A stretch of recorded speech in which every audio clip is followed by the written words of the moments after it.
gracious with the incident with my son this week. For those of you who don't know, unexpectedly and out of the blue, although these things never happen expectedly, had to check my son into an alcohol rehabilitation center on Monday. It's an incredibly expensive proposition. We didn't really have time to shop around, so to speak. And I've been encouraged to be open and transparent when we talk about these things, and it's a big number. It was $7,500, and through your kindness and generosity so far, we've raised $6,254. So we're within striking distance of that goal. And you guys who know me know that I have a hard time talking about this stuff. I really, really do. But I've been encouraged to lean in on this community since we've helped out quite a bit of others.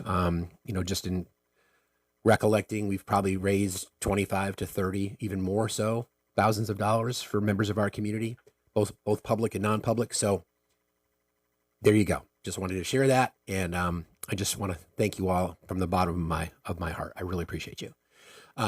So please consider joining our Discord. You can find the link in the link tree in my bio. Also, it's either factsdon'tmatter.site is our Facts HQ, or you can become a member, or you can also find the link to the Facts HQ in my bio. That's over there as well.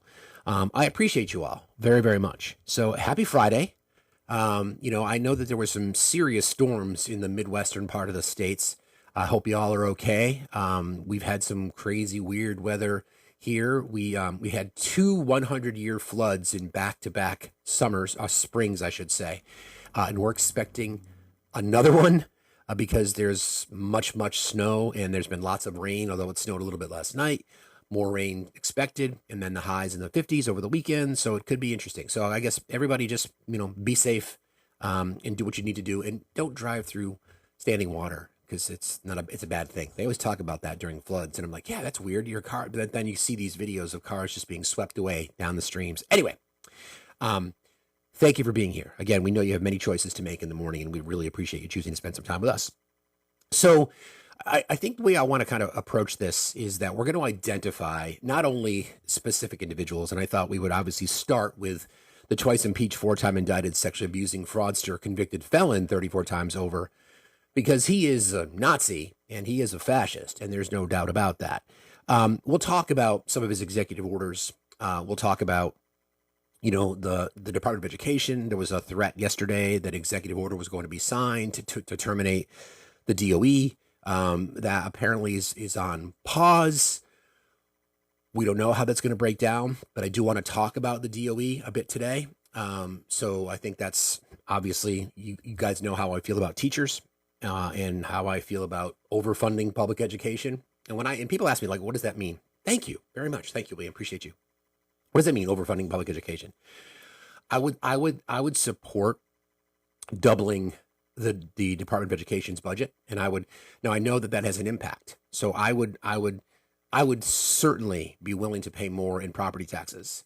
I know that's not easy for everybody, and I can say that perhaps from a position of entitlement, but I believe that the solution to so many of the issues we have in our nation in regards to the ability or the inability for many to critically think is rooted in not enough of a commitment to education. Now, I want to remind folks of a few things. Yes, I believe that children are the future as well.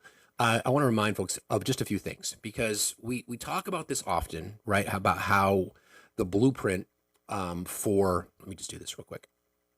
The blueprint for the executive orders in the first 50 or so days of the presidency is rooted in Project 2025. They changed the name of it, first of all, to, I think, the America First Agenda, right? But we all know what it is, and we watched Trump and the twice impeached, 4-time indicted, sexually abusing fraudster, convicted felon. I will not use his name. We saw him, gaslight the American public and the world, for that matter, saying that he had nothing to do with Project 2025. We all knew about it, right? We know. Take it from the Department of Defense Fund. Yeah, agreed. Yeah, I mean, River, I get it. I understand what you're saying. Not for higher taxes, but obviously we pay. So it's just a matter of rerouting taxes. Fair point. I'm with you. Anyway, we watched them gaslight the American public with elements of Project 2025, and we talked about how, the foundational principles of P 2025 is the consolidation of power, right? So the rhetoric that they use would be that they want to streamline the efficiencies. That's what Doge is all about, or Doji. That's what that entire group is all about, right? The push to what they refer to as waste, fraud, and abuse. Now, let's just, before I get into the specifics about DOE, everybody please keep tapping and sharing. Appreciate you guys very, very much. The waste, fraud, and abuse at its surface, there's no one, this is the example of the gaslight, right? No one would be opposed to finding legitimate waste, fraud, and abuse. That's the point, right? Obviously. But when you're gaslighting people, calling Social Security a Ponzi scheme, saying USAID is wasting money, $8 million on transgender mice, which we know is just complete lies. And we're going to go through some of that in just a moment. It's the fundamental principles of the consolidation of the executive branch is so that they can make the claim that the states rights, brother, the states can do a better job of managing their individual education budgets, infrastructure budgets, whatever it might be. Well, sure, from a gaslight perspective, it's easy to say that. So when we look at the foundational principles of P 2025, again, or the America First Agenda, they specifically talk about education, right? So this particular chapter is chapter 7. It's called Cultivate Great K through 12 Schools Leading to Great Jobs and Great Lives for Young People. Who would be opposed to that? Again, cultivate great K through 12 schools leading to great jobs and great lives for young people. Who would be opposed to that? No one would, right? No one would be against cultivating great schools, right? So I'll just read you through some of the principles and then we'll start to pick off some of them. And the last one is the one that I think stands out the most. So here's the commitment. Republicans offer a plan to cultivate great K through 12 schools. And keep in mind, the overwhelming majority of states who rank in the bottom of graduation rates, of cost per investment in students per pupil, of test scores, of also poverty line, infant mortality, maternal mortality, all the traditional statistics that you would measure to talk about, the health and wellness in the education of your state. It's always the Republican states that are at the bottom. Always, year after year. Okay. Republicans offer a plan to cultivate great K through 12 schools, ensure safe learning environments free from political meddling. Okay. And restore parental rights. We commit to an education system that empowers students, supports families, and promotes American values. Okay. Our education system must prepare students for successful lives and well-paying jobs. Our education system must prepare students for successful lives and well-paying jobs. Again, why would anybody be opposed to that? Number one, great principals and great teachers. Republicans will support schools that focus on excellence and parental rights instead of the health and well-being and the education of students. Okay. We will support ending teacher tenure, adopting merit pay, and allowing various publicly supported educational models. No information as to what exactly that might be. 2, universal school choice. Republicans believe families should be empowered to choose the best education for their children. We support universal school choice in every state in America. We will expand 529 education savings accounts and support homeschooling families equally. How many times have we talked about this, you guys? Right? How many times have we said, okay, that's vouchers, right? How then do marginalized communities and impoverished communities that would feel the impact the most in those communities depend on free public education, right? In many cases, free school lunches, transportation.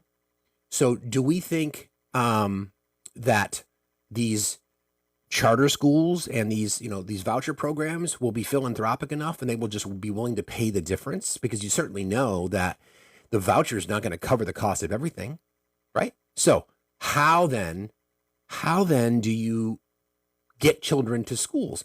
Oh, I know, you don't give a fuck. Got it. Okay.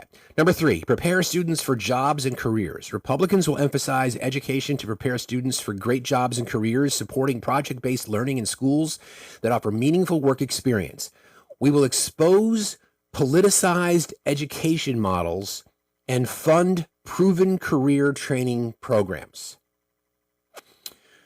So much to unpack with that one. Number 4, safe, secure, and drug-free schools. Okay. Republicans will support overhauling standards on school discipline, advocate for immediate suspension of violent students, and support hardening schools to keep violence away from our places of learning. Interesting. How come they don't talk about attempting to prevent mass unalivings in school by passing responsible firearm reform? That's not in there. Weird.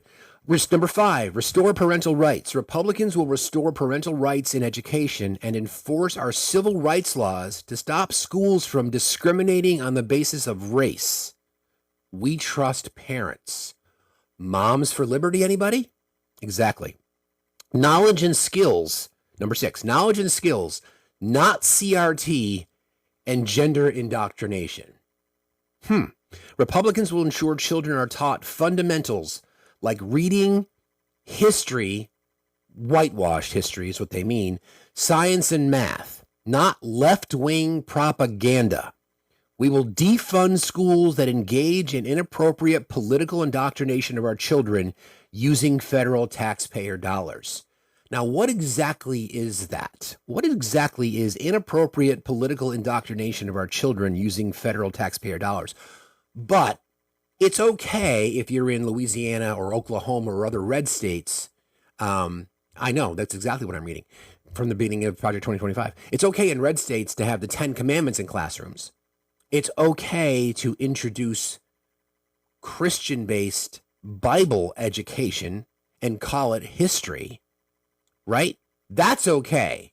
But we can't talk about the differences in families. We can't say GAY. We can't hang a pride flag. We can't hang a BLM flag. We can't celebrate Black History Month or Pride Month. But it's okay to indoctrinate atheists, non-Christians into Christianity. That's fine, though. Okay, got it. Cool. Number 7, promote love of country with authentic civics education. What the fuck is that? Let's find out. Republicans will reinstate the 1776 Commission, promote fair and patriotic civics education, and veto efforts to nationalize civics education. So, civics education, friends, is, I don't know, how the government works. I'm just a bill. Yes, I'm only a bill. 3 branches of government. How a bill becomes a law. What presidential powers are. The Constitution. Stuff like that. Stuff that I loved growing up. I don't know, for those Gen Xers, again, raised on hose water and neglect, we used to play this game in our social studies class called Current Events. And part of the current events game was there was always questions about the Constitution. And I freaking love that shit. But they want to do away with it. They do not want the electorate to be informed. They don't want the electorate to understand that the president does not have king-like powers. Right? They don't want that. They want their electorate to think that the president does. Thank you, Dibsy. They want that the president does have these king-like powers. Again, the entire premise of Project 2025: consolidate power under the executive. Do you guys remember me talking to you about Opus Dei, which is that far-right cult within the Catholic Church? They have this belief in the unitary executive, and that's what Project 2025 is based off of: the unitary executive, the consolidation of power. So, another example here. All right. Number 8. Freedom to pray. Okay.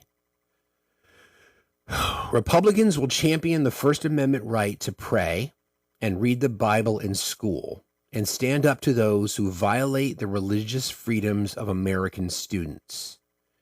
Doesn't mention the Torah or the Quran or anything else. It only mentions the Bible. Republicans will champion the First Amendment right to pray and read the Bible in school. Do you remember just recently that there was an executive order issued that, or is in the process of being issued, that the Trump administration will punish, arrest, deport protesters on college campus. Those college campuses will not receive any federal funding if people express their First Amendment right to petition the government and or protest. So those rights we can't have. But if you're a Christian, due respect, not judging, but keep it out of my face. But if you're a Christian, you have a right to pray and read the Bible in your school, even though we have a clear separation called the Establishment Clause that Congress will make no laws enforcing any religion or promoting any religion. But it's okay. So don't worry, Christians. You're safe. Anybody else, you're in trouble.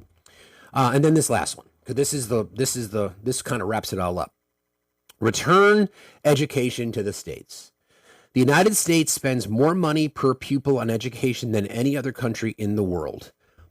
Not exactly true, but for the purpose of this argument. And yet we are the bottom of every educational list in terms of results. That's true from westernized nations. Now, why do we think that is? It's not that we spend more, because the states that do the best invest the most in their students. That's the point. That's the point that I made earlier. I want to invest. I want the best public schools. I want the best paid teachers. I want school districts across the country competing for teachers. I want teaching certificates and degrees in education to be held at the highest esteem. I want teachers to be celebrated in our society. I want the reverence that we should have for teachers should far exceed anything else. Anything else, okay? I think you all know how I feel about that. Hearts in the chat for teachers everywhere. We are going to close the Department of Education in Washington. Ladies and gentlemen, Project 2025 that the Trump administration and their mouth-breathing potatoes have been telling have nothing to do with what we're trying to do. Oh, I don't even know about Project 2025. Have no clue what it even is. There's some things that I like, but that's not our platform. Yesterday, an announcement that they are attempting to eliminate the Project 2020, the Department of Education, right? Again, here's the sentence. We are going to close the Department of Education in Washington. I don't know about you, but when you tell us what you're going to do and then you go and do it, that would seem to make sense that you're tracking along with the plans that you had originally intended to use. But that's just me. Okay. We're going to close the Department of Education in Washington and send it back to the states where it belongs and let the states run our educational systems as it should be run. Our great teachers, who are so important to the future well-being of our country, will be cherished and protected by the Republican Party so that they can do the job of educating our students that they so dearly want to do. First of all, this sentence structure as a writer is driving me crazy. It is our goal to bring education in the United States to the highest level, one that it has never attained before. I'm going to read that paragraph again. The United States spends more money per pupil on education than any other country in the world, and yet we are the bottom of every educational list in terms of results. We are going to close the DOE in Washington and send it back to the states where it belongs and let the states run our educational system as it should be run. Our great teachers, who are so important to the future well-being of our country, will be cherished and protected by the Republican Party so they can do the job of educating our students that they so dearly want to do. It is our goal to bring education in the United States to the highest level, one that it's never attained before. Exactly, the gaslighting. So, again, the states that by and large perform the worst are red states with oftentimes supermajority in Republican legislatures. The same states that want to religiously indoctrinate the students, and Project 2025 and then new executive orders expect us to believe that they want to invest in our students. They do not. This is the one that really gets me. I mean, I know that there are so many things that we can focus on, all the horrible, illegal, and we'll talk about some pushback. We're going to talk about some Antifa heroes in our federal judiciary in just a minute.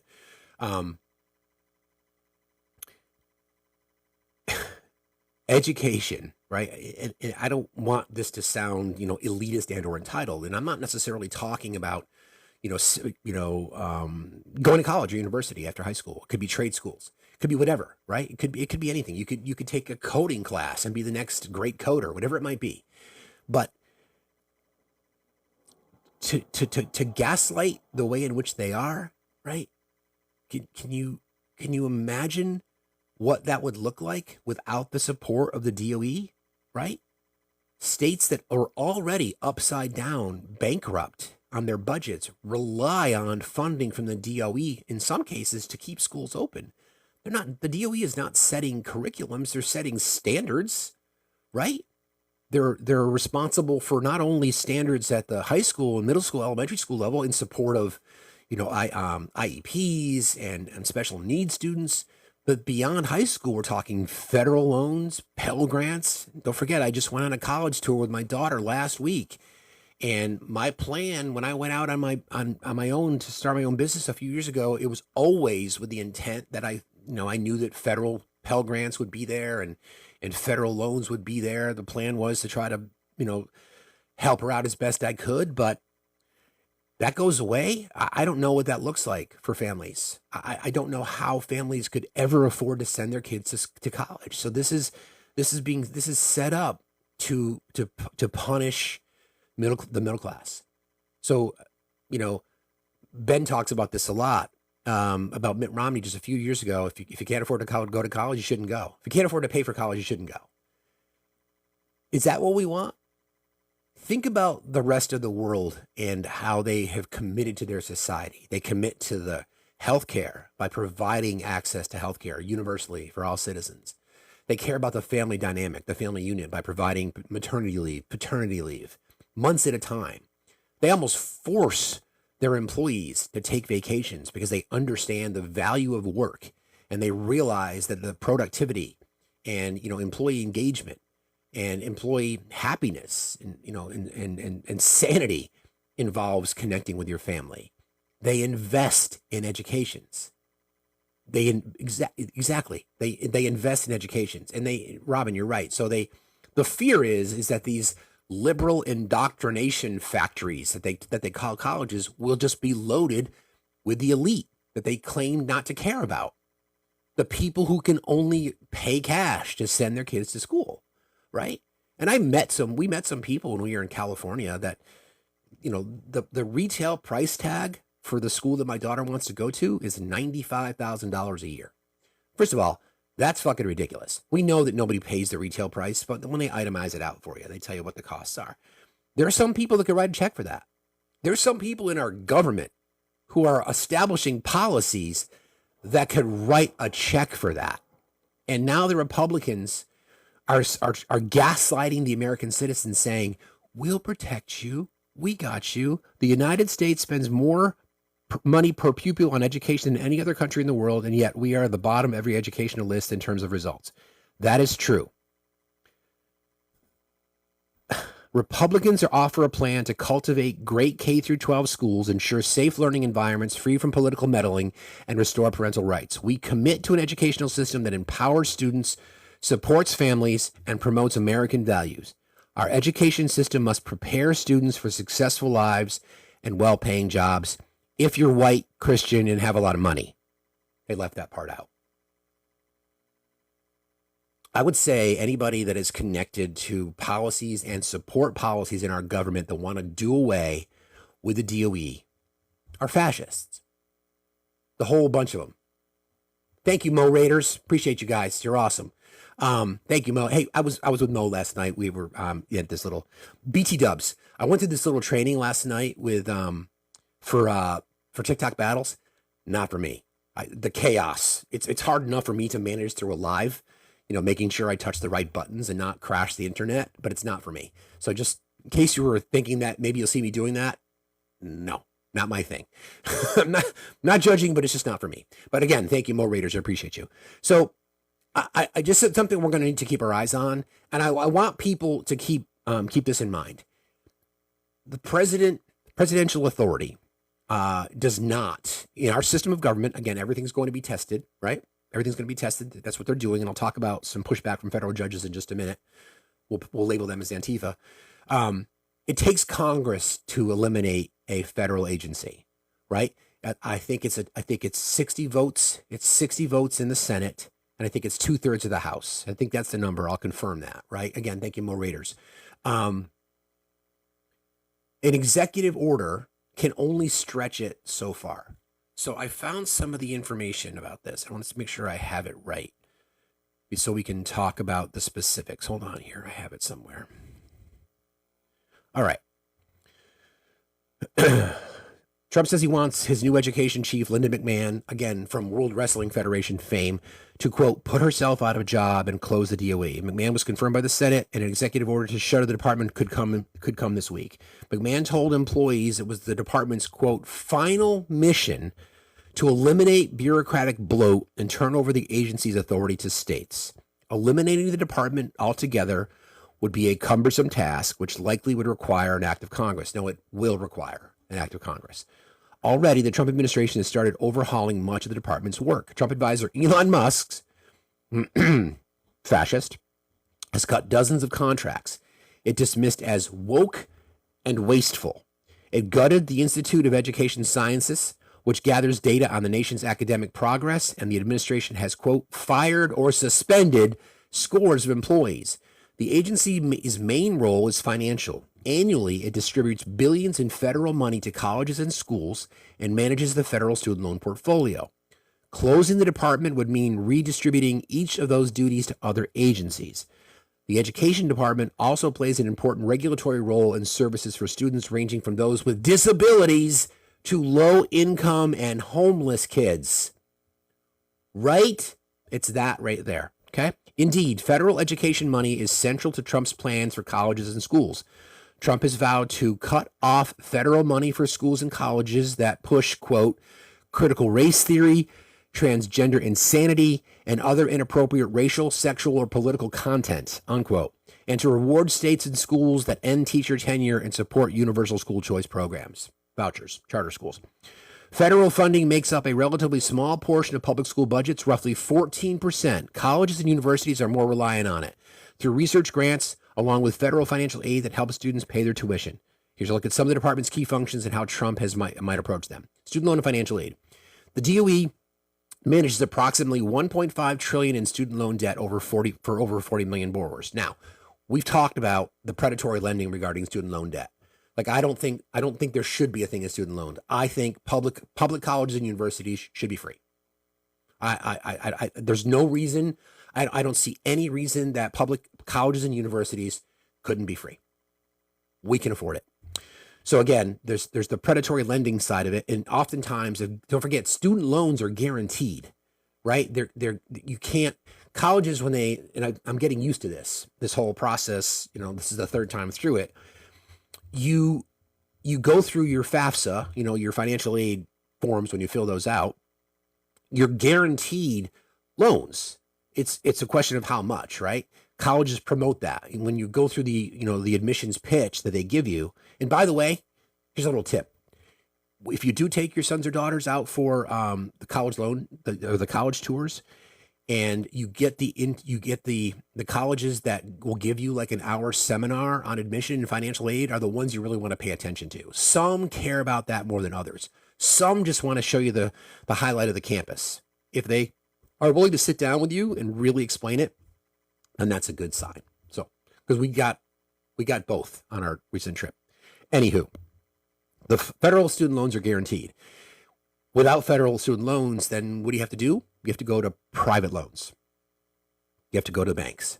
You have to mortgage your house in many cases. All right. So they grant $1.5 trillion in student loan debt to over 40 million borrowers. Also oversees the Pell Grant, which provides aid to students below a certain income threshold, and administers FAFSA, which universities use to allocate financial aid. Joe Biden's administration made cancellation of student loans a signature effort of the department's work. Even though Biden's initial attempt to cancel student debt was overturned by the court, the administration was able to forgive over $175 billion for more than 4.8 million borrowers through a range of changes to programs it administers, such as public service loan forgiveness. Ladies and gentlemen, for those of you who are opposed, and I know there are some for no reason, or opposed to student loan forgiveness, as a reminder, we live in a capitalist society, which means consumers need to spend money for the system to work. So why not forgive student loan debt and or remove the cost of public education in general so that people can, buy houses, buy cars, buy real estate, open businesses. Those are all good things. Okay? Yeah. The loan forgiveness efforts have faced Republican pushback, including litigation from several GOP-led states.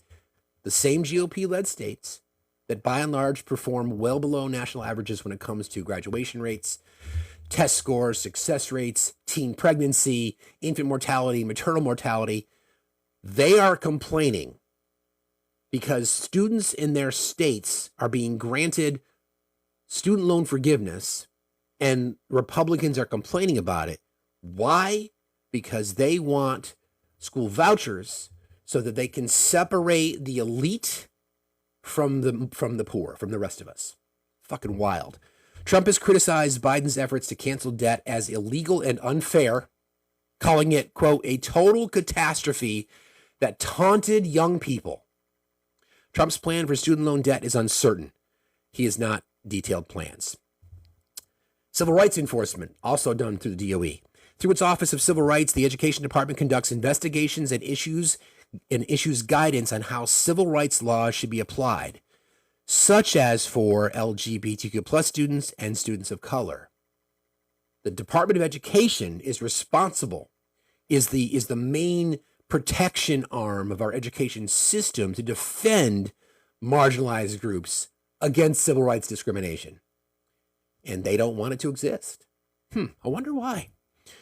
Racist much? Bigots much? Fascist much?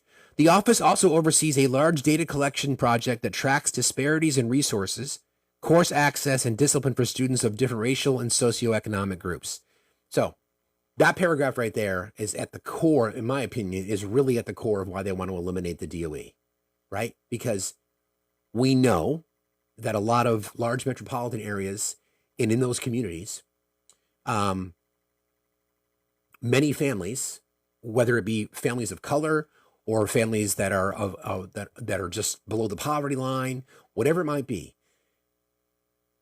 those communities, with public schools being closed. So keep this in mind. If you remove students from schools based on school choice, then there's less funding to that particular school, and that those schools will close. You can call it shuttering. You can call it, redistricting or whatever, or consolidation, whatever it might be. But the civil rights component of public education is what the Department of Education really focuses on. They're the ones that defend against racial and sexual orientation discrimination, civil rights violations in general. So, and I wonder why. Trump has suggested a different interpretation of the office's civil rights role. Under his administration, the department has instructed the office to prioritize complaints of anti-Semitism above all else, and has opened investigations into colleges and school sports leagues for allowing trans athletes to compete on women's sports teams. 500,000 plus 500,000 NCAA athletes, less than 10 identify as trans. Okay. In his campaign platform, Trump said he would pursue civil rights cases to stop schools from discriminating on the basis of race. Isn't that what we just went through? So here's the gaslight. Trump said, quote, he would pursue civil rights cases to stop schools from discriminating on the basis of race. Yet closing the Department of Education would mean closing civil rights protections for communities of race and differences in race and LGBTQ+. He's described diversity and equity policies in education as, quote, explicit unlawful discrimination, and said colleges that use them will pay fines and have their endowments taxed.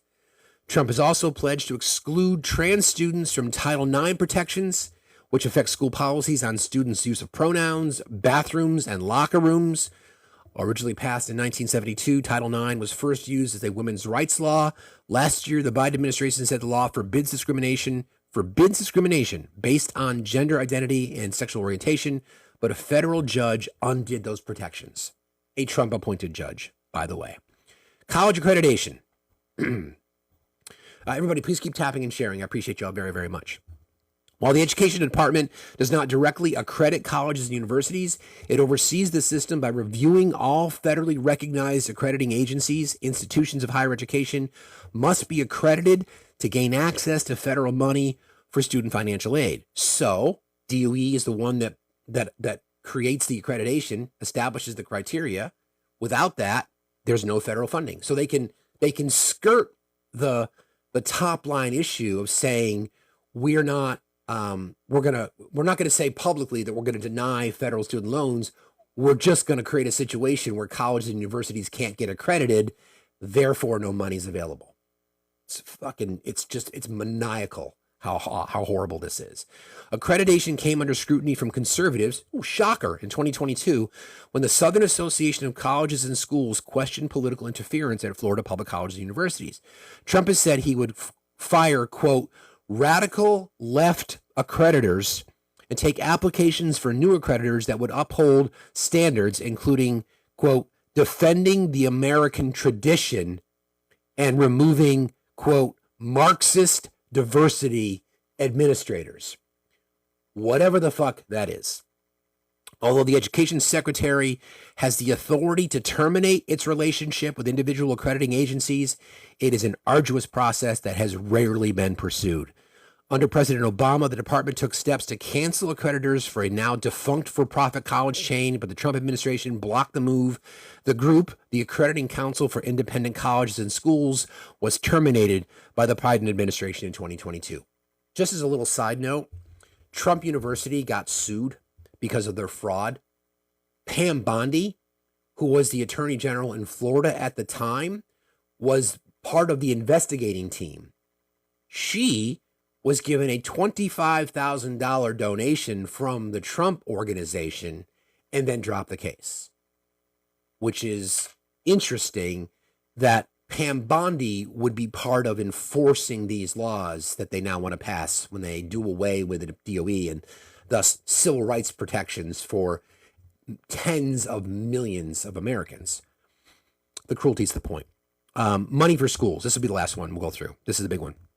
Much of the Education Department's money for K through 12 schools goes through large federal programs such as Title I for low-income schools and the Individuals with Disabilities Education Act. Okay, so Title I, Poor Kids, Disability Act, IEPs, special needs programs, right? Those programs support services for students with disabilities, lower class sizes with additional teaching positions, and pay for social workers and other non-teaching roles in schools. Now, I know that there's many members of our community that that have special needs kids.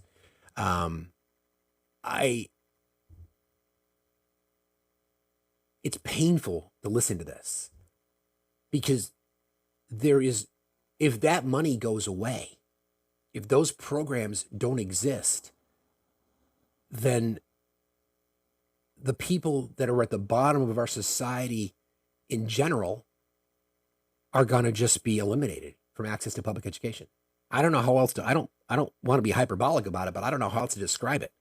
During his campaign, Trump called for shifting those functions to the states. He has not offered details on how the agency's core functions of sending federal money to local districts and schools would be handled. The Heritage Foundation's Project 2025, which we just went through, a sweeping proposal outlining a far-right vision for the country, offered a blueprint. It suggested sending oversight of programs for kids with disabilities and low-income children first the Department of Health and Human Services, headed up by RFK, before eventually phasing out the funding and converting it to a no-string-attached grants to states. So, what did we just learn? We just learned, hey now, Nick, thanks for that. What did we just learn? We learned that the gaslighting, again, remember what the headline was of this particular platform, right? The cultivating great K through 12 schools leading to great jobs and great lives for young people. That's the headline, right? The headline of Project 2025, which became the America First agenda, which became the Republican platform, which is the blueprint for all the executive orders that we're seeing passed. That's the headline. The headline is cultivate great K through 12 schools leading to great jobs and great lives for young people. And that is including now that we've seen the blueprint, we just went through it, right? And we just talked about eliminating the Department of Education would do. Who gets punished? Who gets punished? It's the same people in our system that always get punished. It's the people at the bottom. This is why I struggle with the whole burning down the system. And I get it. And sadly, that may be what it takes, right? It may literally be the demise of America rise again from the phoenix. I don't know. But it's always the people at the bottom that get harmed. This is just plain cruel.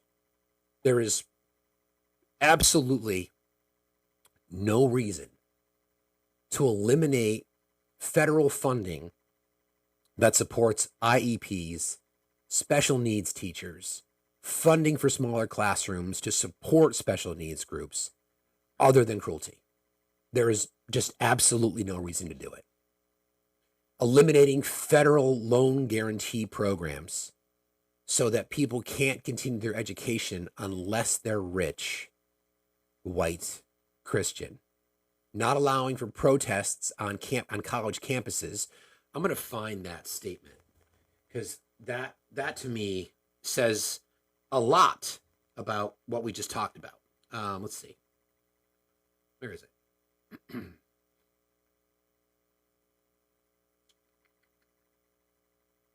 I think this kind of wraps it up for me, at least a little bit. And I just, it's painful to talk about this shit, you guys. It bothers me. It really bothers me at my core. I've told this before. I'm raised by a teacher, and I have nothing but the utmost respect for teachers. And they've been under assault for so long, and here we are. Here we are. We're right at the point now where everything that they've talked about that they want to do to harm people, taking away the rights of our brothers and sisters in the trans community and LGBTQIA community and our BIPOC brothers and sisters and the poor and the disabled and the infirmed and mental health services, closing community health centers, stopping funding for what they determine as what they say are woke radical left programs. It's all to harm people. And what do I always say, guys? Follow the what? Follow the fucking money, because that's what this is about. They want to arrest people on college campuses for protesting to what they determine. I got to find the exact quote because I want to get it right. Everybody, please continue to like and share the live. I'll find it because it's really important that I read it. I want to get it right. See, that's not that one. Not that one. I'm going to give you guys some of the quotes that he's getting smacked all over the place by Scheinbaum and Trudeau. Where is it?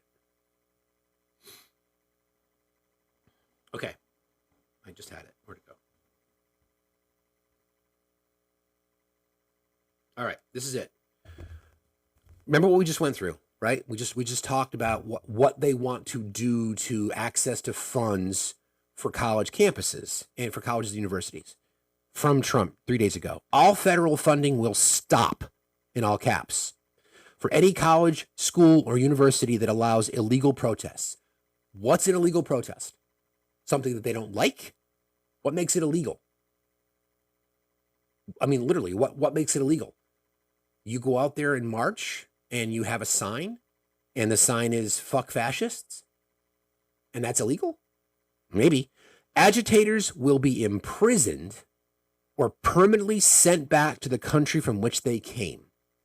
American students will be permanently expelled or, depending on, yes, he used the word on twice, or depending on the crime, arrested. No masks, in all caps. Thank you for your attention to this matter. Remember when we talked yesterday how we rebuild our country? Can't do it without education. It's impossible. Can't do it. We've already seen the demise of a basic civics education when we talk to most MAGA. We've already seen a lack of interest in learning about our nation's true history, right? And I feel fortunate that I grew up with what I thought was a pretty good education. My mother filled in a lot of gaps, right? But there were so many things that I didn't know about. So many things. Like I didn't know about Black Wall Street. I didn't know about the 1619 Project. I didn't know about these things. I started to hear about them, and then I decided to learn on my own. Access to those kinds of things will not exist. They won't. They'll be erased. We've already seen it. Don't forget, there's been Republican legislatures that have introduced the idea. Well, the Trump Bible, remember that? They had the Constitution in there, but they only had the Bill of Rights. They didn't have anything past. I don't think they had anything past the 10th Amendment, right? The Bill of Rights, Civil Rights Acts, suffrage, women's right to vote, Emancipation Proclamations, Voting Rights Act. They didn't want any of that in there, right? Why? Oh, I know, because they're fascists. Oh, I know, because they're fucking racist bigots. Seriously, why else would they want to do it? I mean, they're anyway. We'll get into this a little bit more as the morning goes on, but thank you all for being here. Please continue to like and share the live. I appreciate you. Let me just double check on a couple things here. Makes me angry. Should all be angry. It's disturbing. It really, really is. Thank you to, let's see.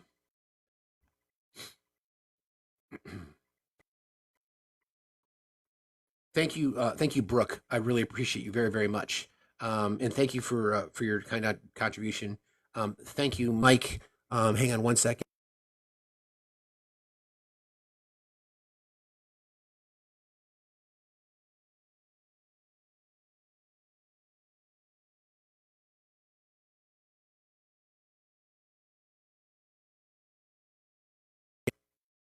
Thank you, Carol and Ravi, for your kind contributions on PayPal. I really appreciate you guys very, very much.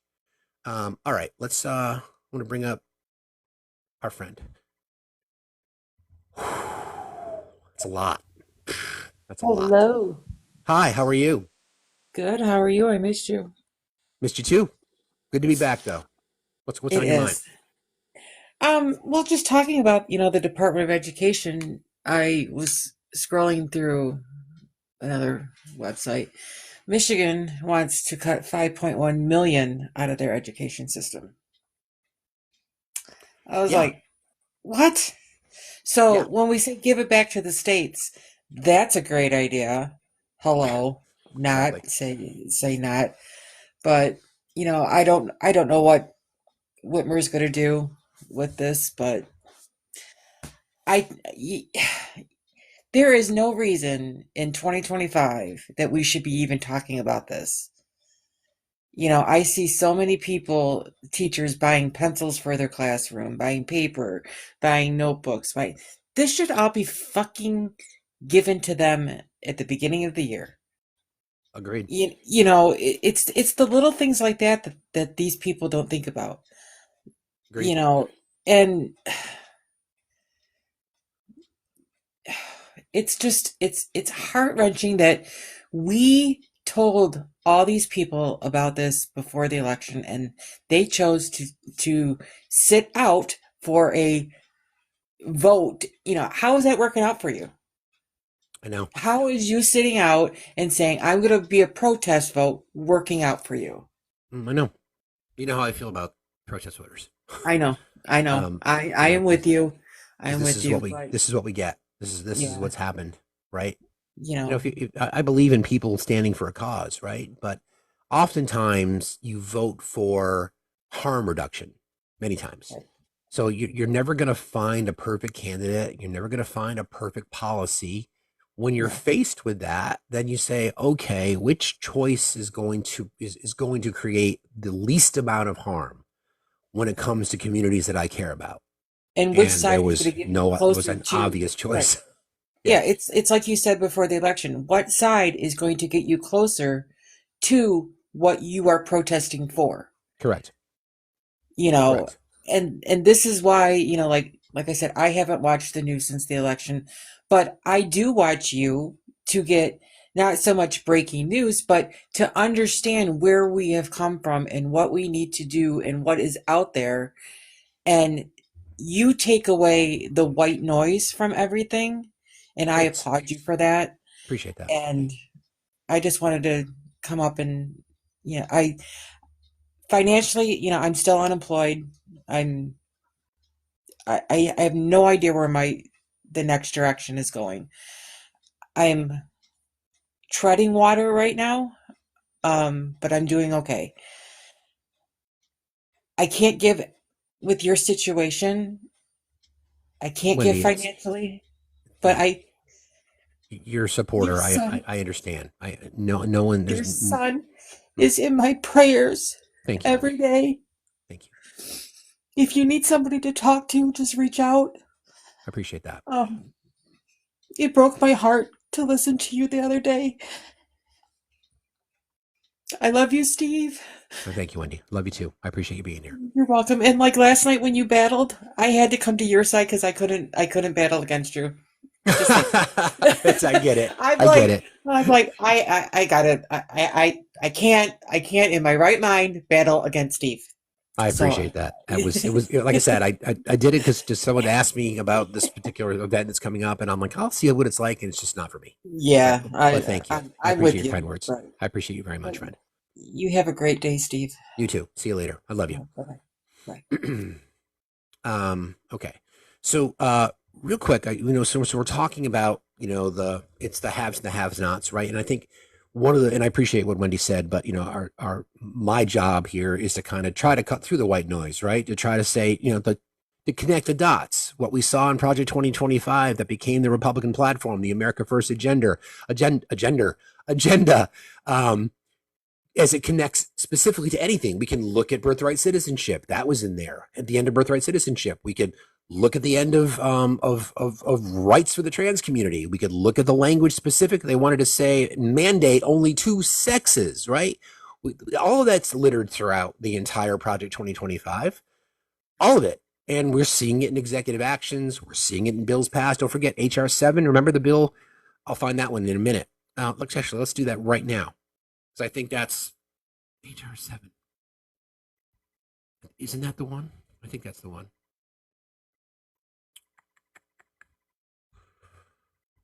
Yeah, this one. Okay. Remember how we just discussed, this is the gaslight exercise, right? I forgot about this one, but it just popped into my brain. Let's think about this. This is exactly what we talk about. The example that we just gave with what they talked about as far as education. We want to make it the best. We want to make it the brightest, blah, blah, fucking blah. Okay, here's this one. Remember the headline, right? This is House Res 7, okay? Introduced by Andy Biggs. Shocker. Recognizing the importance of access to comprehensive, high quality, life affirming medical care for women of all ages. Who would be opposed to that on the surface? Seriously, ask yourself objectively. If you know where I'm going with this, ignore that for now. Think about it objectively.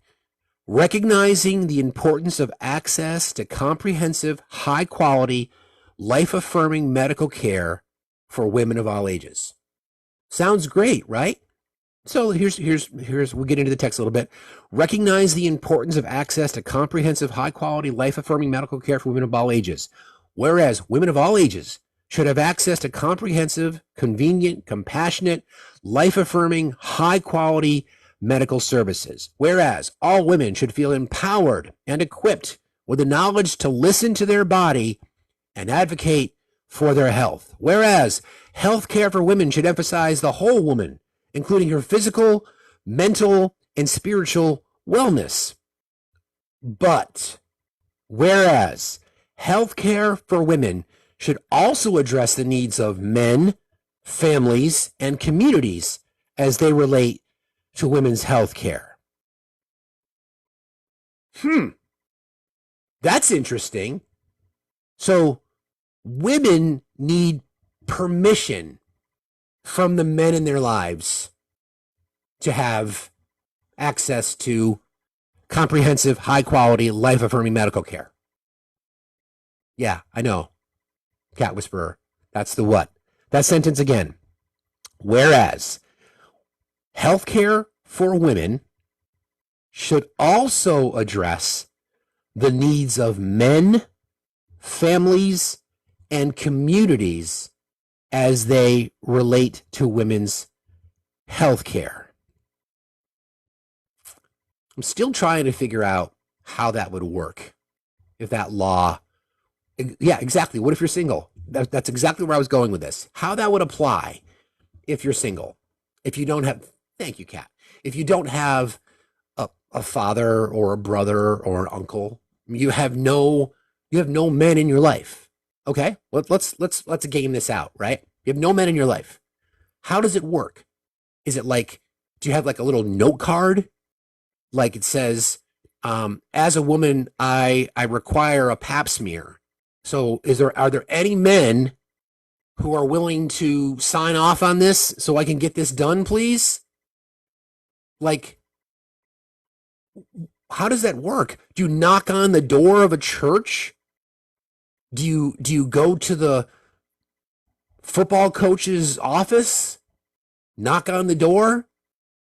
How the fuck does that even work? Whereas healthcare for women should also address the needs of men, families, and communities as they relate to women's healthcare. You're right, Brenda. You're going to ask your son? It's crazy. It's like, so Andy Biggs, welcome to Fascist Friday. Say it with me, you fucking fascist. Okay.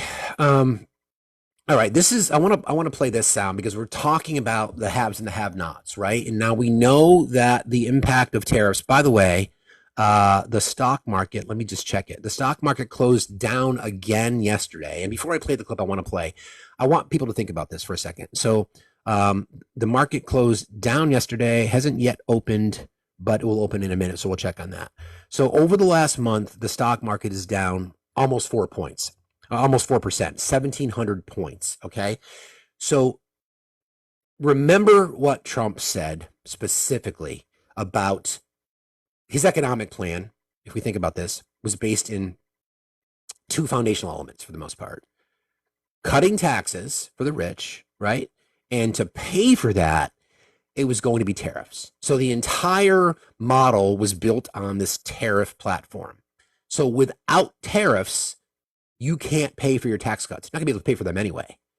So he has been adamant that this is what he's going to do. And he's lied to his base and his speaking of education, his voters still think the exporting company, our country, pays the tariff.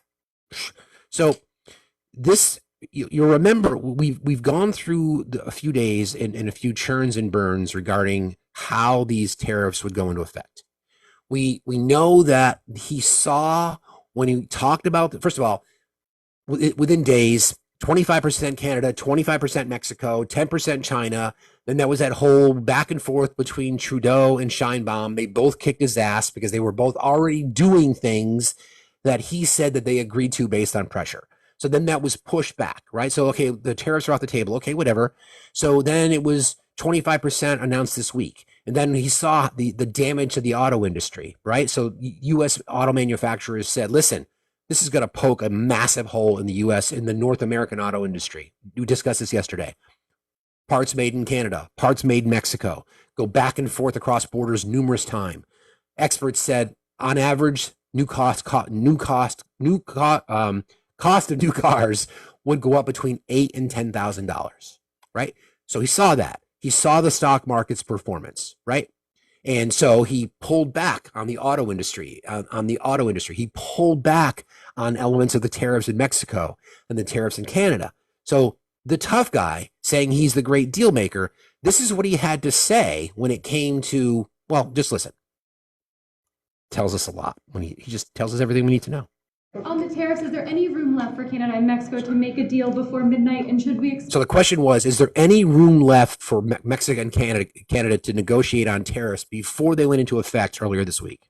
Tariffs, is there any room left for Canada and Mexico to make a deal before midnight? And should we expect those Chinese tariffs, the extra 10% to take No effect? room left for Mexico or for Canada. No, the tariffs, they're all set. They go into effect tomorrow. Mr. President, just to follow up on my colleague's question. And just so you understand, vast amounts of fentanyl have poured into our country from Mexico. And as you know, also from China, where it goes to Mexico and goes to Canada. And China also had an additional 10, so it's 10 plus 10. And it comes in from Canada and it comes in from Mexico. And that's a very important thing to say. So very importantly, tomorrow. So 43 pounds of the F drug seized at the Canadian border last year. It's like a backpack full. Okay. I'm not going to diminish it, the fact that it's an issue, but to gaslight like that. Right. So here we are again. And somebody just said this in the chat. The volatility, imagine being in a manufacturing industry where you rely on imported products from China, from Canada, from Mexico. I think the number annually is 1.7 or 1.8 trillion dollars in trade that we get from those three countries combined. Imagine trying to run your business. So this is why inflation is up. Don't forget, under the Biden administration, 36 consecutive months of positive GDP growth, right? Inflation came down since the Inflation Reduction Act. The trend line is going down. December, 2.9%, up in January, 3.3%. It's supposed to go up again. Expectations when they report in February, I think it comes out tomorrow, that the inflation rate will be up again. Stock market is cratering. There's nobody he can blame it on. Do not let them gaslight you. We still see the right talking about this is all Bidenomics. This is all Bidenomics. Okay? They're going to continue to do this. Do not let them gaslight you. Remind them that Joe Biden is no longer the president. The boy that they wanted is doing this. We can draw lines directly to the stock market's performance based on the announcement of tariffs, the proposed tariffs. We can also point directly to inflation because consumers and large retailers, Target and Walmart, have said, we're raising our prices. We have to protect against this shit because we don't know what's going to happen. So that is directly impactful by his policies, right? So that's one side of it. So then you get the entitled Republicans, because don't forget, during his speech, State of the Union, he talked about a little bit of discomfort. So this is some interesting audio as well. You guys can listen to how this goes. This is crazy. President Trump's on again, off again, on again, off again trade war is setting off alarms around the world. Heads of state, investors, consumers, well, they don't know what to believe at this point, whether to take him at his word or not. Maybe he's just crying wolf. But one thing is true at this point, and that is that prices are going up. Mm-hmm. So if you listen to Trump and some of his wealthiest allies, that is a small price to pay for MAGA. As American people ready to get the country back on track and do what it needs to, or do what it takes to make that happen, absolutely. We're going to have to adjust some prices for it. No, we're going to have to adjust some prices for it. Republican Senator Markwayne Mullin, I mean, look, that's his point of view, but it may be easier for him than others. He's reportedly worth at least $31 million. Senator Markwayne Mullin, right, saying that, prices are going to have to go up to get to where we want to go. Prices are going to have to go up. His net worth is over $5 million. One of the wealthiest members of Congress. This is what Treasury Secretary Scott Bessent had to say about it. Access to cheap goods is not the essence of the American dream. Access to cheap goods is not the essence of the American dream. The Treasury Secretary, Scott Bessent, by the way, a George Soros protege, MAGA, in case you didn't know that. Not the essence of the American dream. Well, that's actually a really big topic of conversation, but it may be true for Secretary Bessent. He is a former hedge fund manager. He is worth at least $521 million. Secretary of the Treasury, Scott Bessent, former hedge fund manager. He's worth $500 million. Markwayne Mullen, one of the richest members of Congress, worth $5 to $7 million. They're both telling you it's no big deal. Don't worry about it. Don't worry about the price of a gallon of eggs. Don't worry about the price of your car. Don't worry about the price of anything. It's no big deal. So it is true for him. And then there's Trump. There'll be a little disturbance, but we're okay with that. Perhaps a little disturbance to somebody who says he's a billionaire. But to most Americans, his disturbance is serious turbulence. Surging prices are hurting Americans, and it is not what they expected. Under my plan, incomes will skyrocket, inflation will vanish completely. So, and this is I don't know if you were with us yesterday, but we had a conversation with obviously a MAGA supporter. I don't think you want to admit it, but his dad it was Faster and his dad Don. We were doing this conversation, and we were going through this exercise, saying, "Listen, these are all the things that we know about that have happened, right?" And his dad Don, even when he was trying to find an out in this conversation, for those of you who remember it, we went through the Mueller report, and Don was convinced that it was just left-wing woke propaganda. And I'm like, it wasn't from the news agency. This is actually the summary from the report. I think Faster, without dad in his ear, would have been, we could have flipped. We could have turned. We tried. Amy Dunn and I were working on it. We tried. We got him a long way, but I think the pressure was dad. Case in point, they will find ways now to ignore what that was. Aw, Don, you're so sweet. A feminine liberal, you're so sweet. I am connected with my feminine side. Thanks, Don. Appreciate you. Love you. The picture that Trump has painted for his base. I'm sorry, the twice impeached, 4-time indicted, sexually abusing fraudster, convicted felon. It's okay. I got you. I know I promised you that the prices are going to go up. I know I told you that I was going to end inflation. I know I told you that the stock market was going to soar and break records. I know I told you all these things. And I realize that may not be what's happening, but don't worry about it. Don't worry about it at all. It's totally fine. Don't sweat it. Again, the gaslight. And I found this little, because he says he's, basically an expert on everything, including the economy. I found this little sort of mashup that I think you'll enjoy. So here we are. Hold on.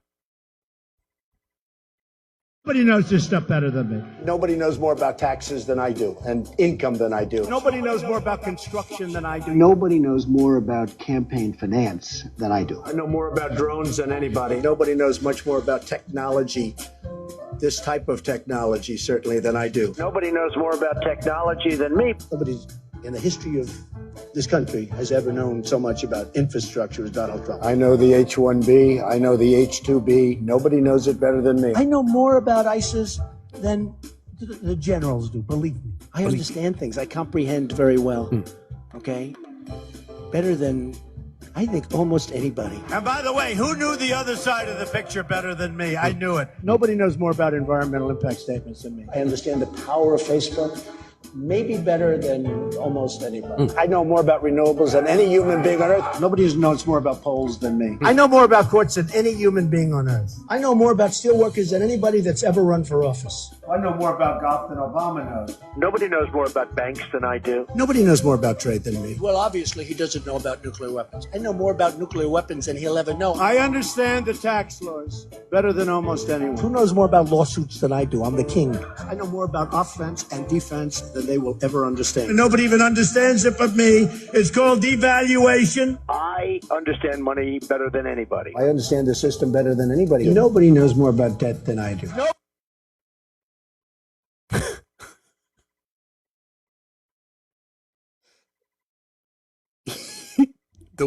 The one that's the obvious, I mean, all of them are just ridiculous, but he knows more about Facebook than anyone.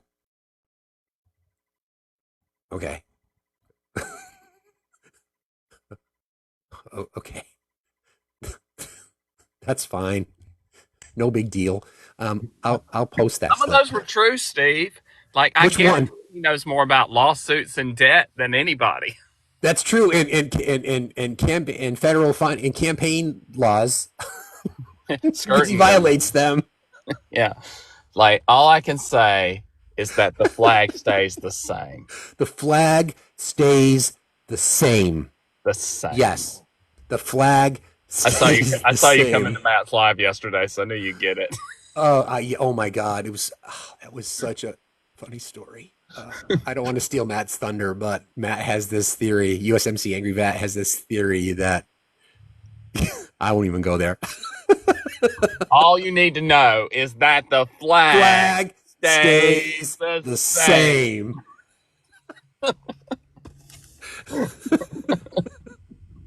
Yeah, so listen, I have to tell it. So Matt has this theory that Putin's going to take Alaska as part of. He's going to annex Alaska, and the reason that Trump calls Canada the 51st state is he's in anticipation of Russia taking Alaska. So then there would be 50 states. Thus, and say it with me, Matt or Ben, the flag stays the same. Yeah. So it's hard to debunk it. It makes so much damn sense, right? Like when we were sitting there and I came in and he had just finished talking about it, right? Like, so he's like, "Have you heard my theory?" And I'm like, "I kind of caught a little bit, but I like catch me up." So he does it again. And as he's going, I'm like, I'm not a conspiracy theorist, but this seems plausible. Sure. Right? Sure. Because, it's like, we all kind of got there a little bit where we're like, if we lose Alaska and we lose all the minerals and resources and things, but then we annex Canada, we make up and make back all those resources that we lost from losing Alaska. And most importantly, we don't have to redesign the flag. Yep, because the flag stays the same. Because the flag stays the same. Totally does. And we know how much. I told because he kept saying, "I have no direct evidence." I said, "No, you need to stop saying that. Just put a scroll." So he put a scroll up that said, "There's no direct evidence for this flag." That's right. I saw that too. Yeah, I mean, we obviously know of the twice impeached, 4-time indicted, sexually abusing fraudster convicted felon's love and adoration for the American flag. I mean, he hugs it. He probably sleeps with one. He probably has undies or diapers in red, white, and blue. Another image I don't need. Exactly. Another image I do not need. I completely agree. But again, at the end of the day, the flag stays the same. This flag stays the same. How are you today, sir? I'm here. How are you today, sir? I'm doing okay. I'm here as well. It's Friday. It's Antifa Friday, by the way. It's a new thing we're gonna do every Friday. Yep. That's awesome. Yeah. You gonna do your facts after dark this evening? We are, yeah. I've got to talk to AD. I'm going to have a little bit of fun tonight so people can let us some steam. But yes, we are going to do that tonight. Awesome. We talked a little bit yesterday about the DOE. And I think just, in reading through, I don't know if you were here early, but I kind of went through I've been listening. The Project 2025 component. And it's just, there's what other than the cruelty, Ben, what reason would there be to eliminate funding for IEPs, special needs programs, volunteers, teachers? What would be? We want to get back to the robber barons, right? We want to go back to the factory towns, right? The company store and the factory towns, right? Yeah. Look at Amazon already wants to build developments and only house workers in them, right? That's to get them to just start paying them in Amazonian dollars, right? Doesn't Tesla have one of those in Texas already? Yep. Yeah. And so they want to get back to that where 100% of your labor is exploited by them, but also they pay you in their own currency. So you can only spend it with them. Right. To go back to the way we were in the late 1800s, early 1900s, right? Before we had labor laws in place. They want to get it back where kids are working. And they want you so dependent on your job that no matter how cruel they are to you at the job, you can't leave it. Yeah. And they don't want you educated enough to fight back. Just going through that and just reading, what the DOE does and how they enforce civil rights violations against marginalized groups. That's one of the biggest things that they do. And they offer protections for said marginalized groups. And then that goes away. And it's just gone. And I don't think MAGA realizes it. White women benefited the most. Just like affirmative action. Mm-hmm. Yep. Yep. White women benefited the most. And that's why if you look at college campuses, about 52 to 54% of the population are women, and the majority of those white women, right? And that is because of, protecting women, and standing up for them and putting them into spaces that they haven't been. And so now college campuses are overwhelmingly women. That's right. And I think that's part of the, the assault on women's rights, HR 7. I went through that bill. Obviously we know the rights approach to women's rights to their body in general. You've heard talk about the Christian nationalist pitch is they want to overturn the 19th Amendment. So women don't have the right to vote. Yep. And they talk about it publicly. Even Laura Ingraham, I believe it was, had said that giving women the right to vote was one of those. It was either Laura or it was, what's her name that I can't stand? Maria Bartiromo? Maybe her? Maybe. Yeah. Like one of them, though, said like giving women the right to vote was the worst thing that ever happened in U.S. history. Right. You got to also. That's the worst thing. Think about Coulter. Yeah, and Coulter. That's who it was. Yeah. I couldn't remember. Like I knew it was one of those. They all look the same to me.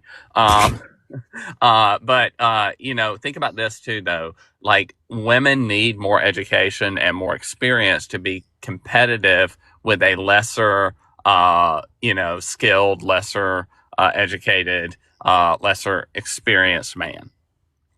Yeah, exactly. Not that they need it, but they have to have it. Right to try to compete. Yeah, because and marginalized people too, right? Like any marginalized group, they have to go above and beyond, and they have to have more education, more experience. Just looking at the gender dynamic, it's they need 1 degree higher than is the minimum to be competitive for that job, whereas the man can just have the minimum and walk in. So it's interesting that you say that because their push has always been about merit, right? So that we know, again, that's another gaslight. So they always say, we want the best people in the best positions, and we're not going to base it on race, gender, DEI bullshit. And yet what we're realizing is that the people that are obviously the most qualified are certainly not, again, general statement, are certainly not white men. Right. Again, it's a general statement, but by and large, that's what this push is. It's because apparently in their mind, it's white men that are now being victimized in our society. Yep. Yeah. We're the ones that are under threat. Well, again, going back to what I said, like white men in particular don't have a need necessarily to go to college to get like decent jobs, right? Like because they're going to get hired on the basis of it's a white man hiring them, and he's going to look at them and be like, I work just like you did. I know you'll be a good fit kind of thing, right? Yeah. Like it's that good old boy network. And so by eliminating all these protections for women, it's just going to allow them to legitimize why they do that for men. Yeah, it's a sort of a covert voter suppression tactic too, right? Yeah, like demoralize, create scenarios where every marginalized group in our society becomes exhausted, which is why we say the resistance is everywhere if you know where to look. And this is why we're talking about these kinds of things, because listen, we've all got a clear choice to make. And I've said this many, many times, and I'll continue to say it. We're all here for a reason right now. The 350 or million of us or whatever, we're here. And the fight is right ahead of us. We see it every single day. Fight or flight. People are going to have to decide what they're going to do. Because if you sit by and watch, then you're going to get what you get. Yeah, or we all need to be fighting in some capacity, right? Exactly. That doesn't mean front lines, right? Exactly. Like supposedly Elon's White House email was leaked. It would be a really big shame if every person that happened to see that email emailed the entire script of the B movie to that email. Oh, that would be a shame if that were to happen. That would be horrible. I would not encourage anybody to do that, Yeah, I would certainly not encourage anybody to do that. No, of course not. I would never encourage anybody to do that. Certainly not would want somebody to do that. Right? Yeah. That would be that would waste so many government resources, right? That was actually Matt's idea, by the way. Yeah, interesting. Yeah, I mean, my gosh, government resources, we certainly don't want the server to crash. We don't want anything like that to happen, do we? Right. Yeah. And if they wanted to like add, episodes of Family Matters or anything else, right, that would be bad. We should not do that. No, we should not do that. Not at Yeah. all. We should not do that. No, definitely. I think we shouldn't do that either to that HR and OPM email that was, given out, like that wants the bullet points. That's right. We shouldn't do things like that to them either. Yeah, we shouldn't send the script to Schindler's List or things like that. We should not do those things. We certainly don't want to do anything like that at all. A synopsis of Wolfenstein 3D might, that as well. Yeah, where might one procure said script to not mail? Asks Robin. Again, the resistance is everywhere. If you know where to look, there may or may not be access to this in certain Discord channels at some point over the day today. So again, I'm not advising people to do that and disrupt the system at all. Yeah. No. Yeah. Of course not.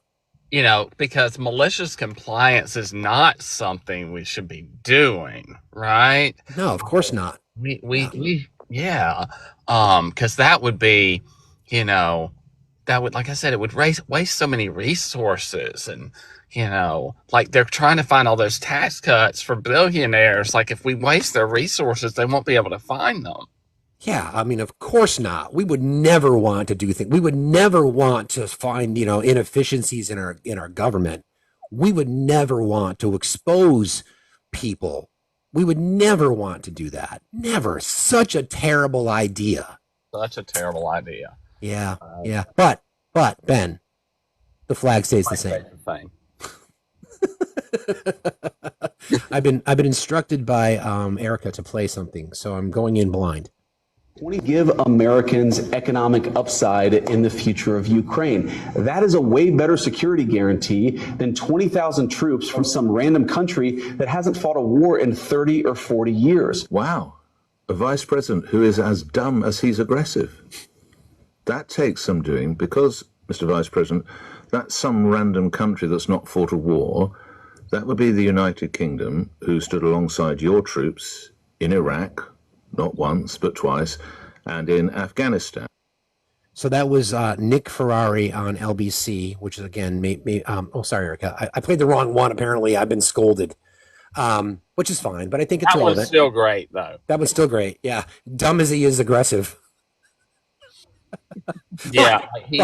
But the flag stays the I same. think my favorite out of that whole spiel is when he's like, you had vice presidents like Dan Quayle who couldn't spell potato, and yet somehow the bar has been lowered even further.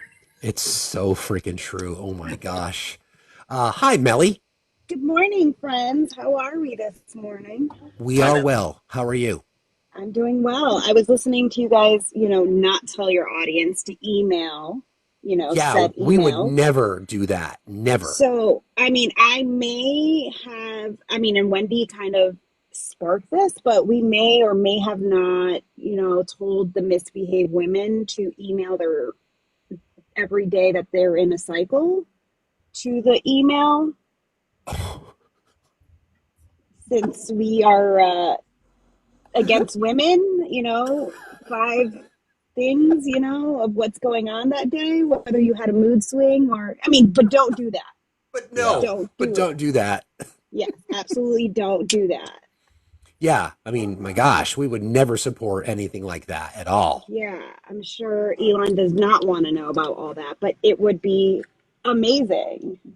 Yeah, it wouldn't, you would not want to include whether or not you're feeling uncomfortable or cramps or whatever it might be. You would not want to include that. You definitely wouldn't want to talk about your flow. No, certainly not.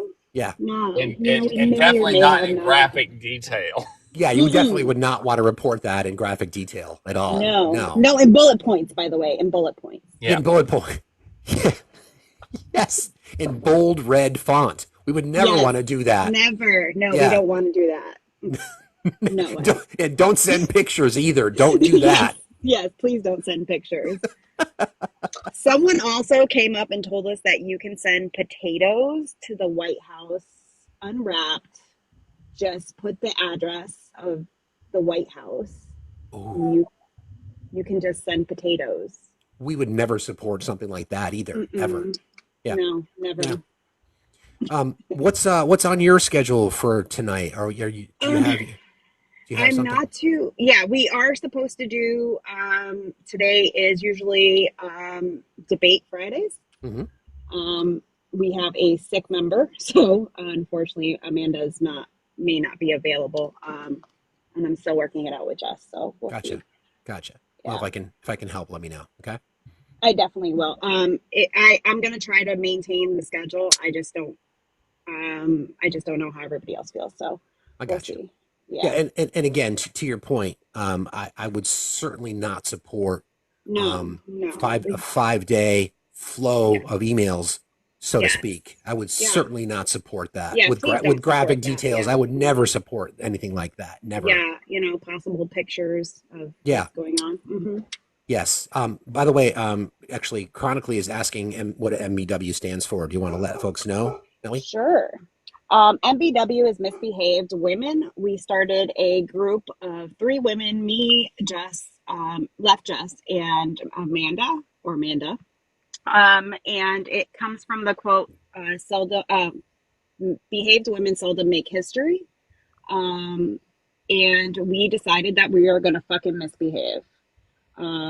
So we are going to, our point is to, every time MAGA sees us, to be, as Jess would say, oh, the fuck, these people are here. So we have started, MBM is Misbehaved Men. We have MBP, which is Misbehaved People. We also have MBNB, which is Misbehaved Non-Binary. We also have MBP, which is Misbehaved Person. So you just got to put misbehave behind your name and fucking misbehave every day. We even have a misbehaved moth. Oh yeah, I love misbehaved moth. We also have a MBB, which is misbehaved bacon. That's right, misbehaved bacon. That's so right. Just make it your own. We do host debate Fridays. We do deconstruct Saturdays. We do a podcast on Sundays that highlights a woman of the week. This week is Madam C.J. Walker, which is one of the first African American millionaire in the U.S.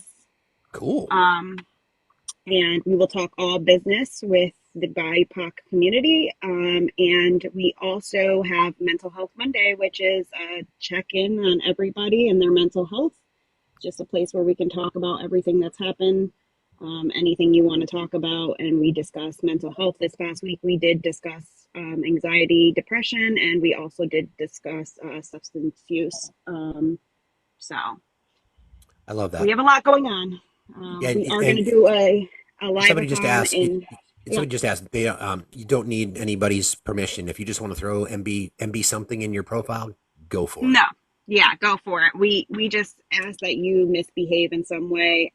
Not so much in a negative way, more of a resistance way. Whether that be writing to your congresspeople, whether that be sending an email that I don't I don't support, writing an email about your flow, whatever the case may be. Just do something. Of course, we would never support anything like that ever. Yes. Yeah. We'd never support anything graphic like that. No. Descriptions of a particular cyclical moment. We would certainly never support anything like that at all. Yes. Never. And we also ask that you just stay in safe spaces. We've found that there are certain creators here that are not safe spaces. So please just let us know if there are safe spaces that you find that are safe for you to be in. We don't want anybody to be in unsafe spaces. Well said. So. Thank you, Millie. I love you very much, friend. Welcome. I love you too, Steve. I'll let you know about tonight. Okay. I'll message you. All right. Okay. All right. Talk to you later. Have a good day. Bye. All right. Bye. You too. That's crazy. Somebody in the chat said that they can't change their initials because they have to make sure that people know that the flag stays the same. That's true. Yeah, I mean, it's really, really important, everybody, because we have to, at this point forward, we have to remember that the flag stays the same, and that is a priority. It doesn't matter. Greenland would not become a state. It would just be a territory. Therefore, the flag stays the same. Right. Panama would just be taken over, and that would just be like, I don't know, another island Which hop. BlackRock. Yep. Right. Yep. Like Yep. that adds to that theory. And he's now also never said Mexico is going to become a state, right? Just saying. Which means the flag stays the same. That's exactly right. So this is also some audio that that Erica had asked me to play. This is Gary Stevenson talking to Pierce Morgan. This obviously would apply to the U.S. as well. This is talking about the financial conditions that we find ourselves in. If you know your history, can you point to a period in UK history, for example, where massively punishing rich people by massively taxing them has actually benefited the country? Listen, I can't really. My dad was born in 57. He worked for the post office, Royal Mail, 35 years. Never once earned more than the average wage in the country. He was able to buy a house, support a family. My parents are retired now. They own their own property. They're financially secure. That's not possible now. He lived in an era where the top rate of tax was much, much, much higher. The 50s, the 60s, the 70s in the UK, in the US, the top rate of tax on large estates was significantly higher. And in that time period, it's not a coincidence, ordinary people could afford to buy houses. They could afford to, listen, this is not normal, okay? Read your history, right? You're Charles Dickens.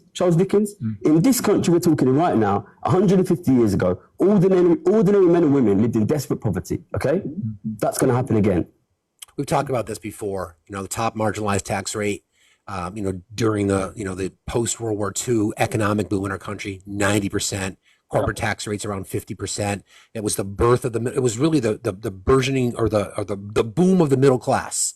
Schools built, infrastructure built. I mean, that was an example of the rich were still getting rich, but they were paying their fair share, and our society was blossoming. I mean, obviously we can't look at it the social side. Obviously there was still massive issues of racial divides and segregation and Jim Crow, but we were humming as an economy, so to speak. Yeah. Well, see, I'm going to drop, but yeah, you're absolutely right.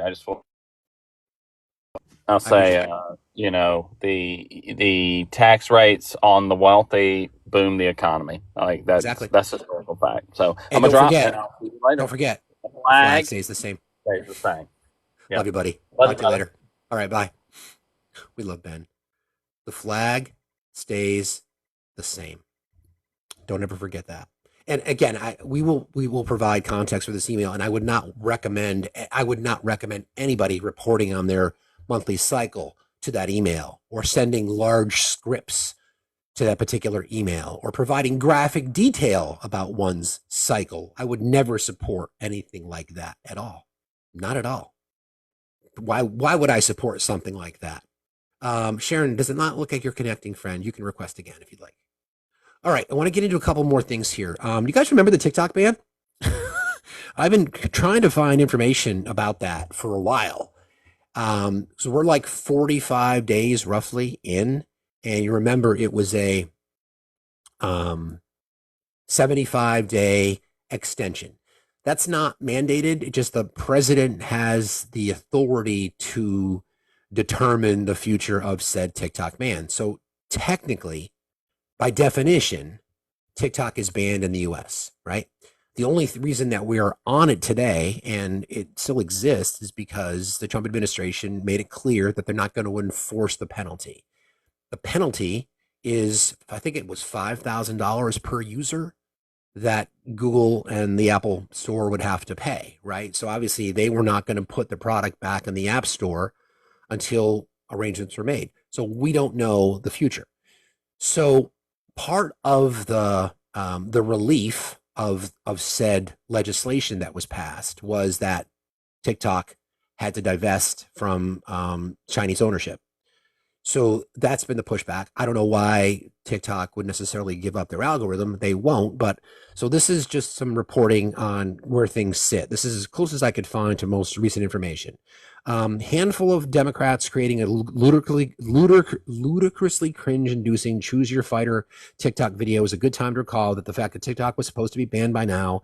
Large bipartisan majorities in the House and Senate passed a law requiring that TikTok be sold or banned. President Biden signed it into law. The TikTok is not banned right now because shortly after taking office, 75 days. In other words, Trump just didn't want to enforce the law, even though it was constitutional. Nothing in the law's text said the president could suspend it for 75 days. Trump's defenders argued the president didn't have to enforce the law if a sale of the company was imminent. That's part of the language. On February 3rd, Trump said, numerous people are talking to me, very substantial people, about buying it, and I will make that decision probably over the next 30 days. So we're there, right? Well, here we are, 45 days into the 75-day window and 31 days past Trump's early February statement, and not only is no deal imminent, TikTok has not responded. Apparently, the Chinese company is confident that President Trump will keep finding new excuses to not enforce the law. Axios speculates another possibility is that TikTok will be used as a bargaining chip in the U.S.-China trade disputes. This is unconstitutional nonsense, which it is. The president does not have the authority to unilaterally rescind a law passed by Congress and upheld by the Supreme Court as part of negotiations with another country. That is true, but we certainly know that every fucking element to our system. Oh, there's a subway, guys, going on right now, if you wouldn't mind. We know that they are testing the courts with everything. So to say that it's unconstitutional, I think, is not worth the paper it's written on. This is not how any of this is supposed to work. The president and the executive branch cannot just ignore a law, but can they, that was passed by the legislature and upheld by the judicial branch. It doesn't matter if you love Trump or hate Trump, the president doesn't get to pick and choose which laws were enforced. This is an opinion piece. There are some elements of fact in here, but I disagree with that statement. Part of Trump's flood the zone strategy of constantly announcing new initiatives is that actions get completely forgotten in the busy news cycle. It seems that almost everybody forgot about TikTok. We haven't. And the fact that it was legally banned. It will apparently exist indefinitely, continuing to suck up Americans' data off their phones and functioning as a, quote, strip club filled with 15-year-olds because Donald Trump doesn't feel like enforcing the law. So it's an interesting way to pitch it, although the follow-up, Wyoming billionaire Reed Rasner says his team has been in touch with the White House over acquiring TikTok. Under his proposed plan, the platform would offer payment tiers for users to buy into the platform as, quote, founding members. Weird. Very, very weird. I'm going to bring up AD for just a second, and I'm going to go take a little bit of a break. Everybody, please keep tapping and sharing. Please consider subscribing if you'd like. If not here, please consider subscribing at factsdon'tmatter.site. We are still fundraising. Cash App and PayPal are all the same right there. I'll be right back. Hi. Good morning. Good morning to the rest of you. If you would please and thank you, tap that screen like it owes you money.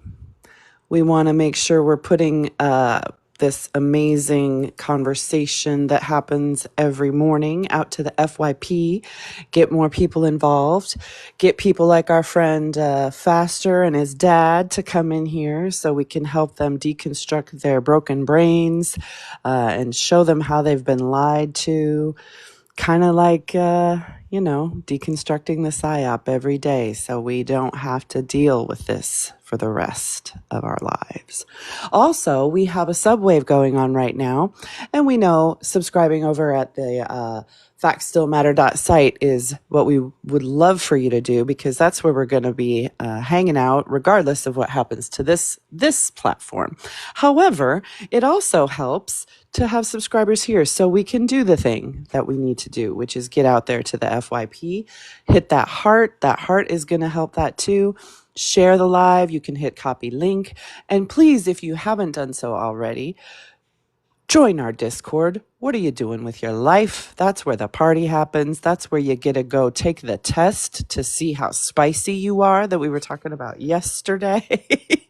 Yes, indeed. There's a lot of spice in our community. Hey now, hey now. We know way too much. I know way more things about our family than I ever thought I needed. I needed to. Yes, we do. And I'm so here for it.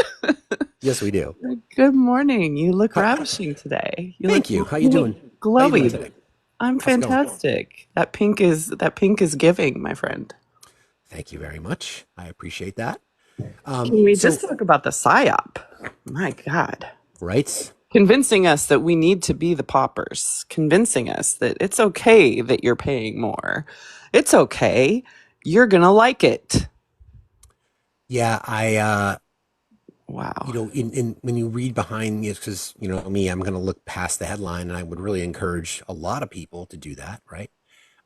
When you literally hear some of the richest members, so again, Mark Wayne Mullen, Oklahoma, I think he's the senator of Oklahoma. Yeah, he, you know, he's one of the richest members of Congress. You know, he's one of the richest senators. He basically telling Americans, it's no big deal. Don't worry that your price is going to go up. Meanwhile, he doesn't pay for healthcare and has the best healthcare in the world. Meanwhile, he can go out on book tours and speaking engagements and get paid for it. Meanwhile, he doesn't have to struggle paycheck to paycheck. Yeah, and he's telling the American consumers, many in his state, his red state, that gets a ton of money from the federal government to subsidize their budget shortfalls, is telling him it's going to be okay. Scott Bessent, again, a George Soros protege, who's the Secretary of the Treasury, worth $500 million, telling Americans the same. No big deal. Access to cheap goods is not part of the American dream. No, Trump, no, because then the twice impeached, four-time indicted, sexually abusing frauds or convicted felon, telling people the same.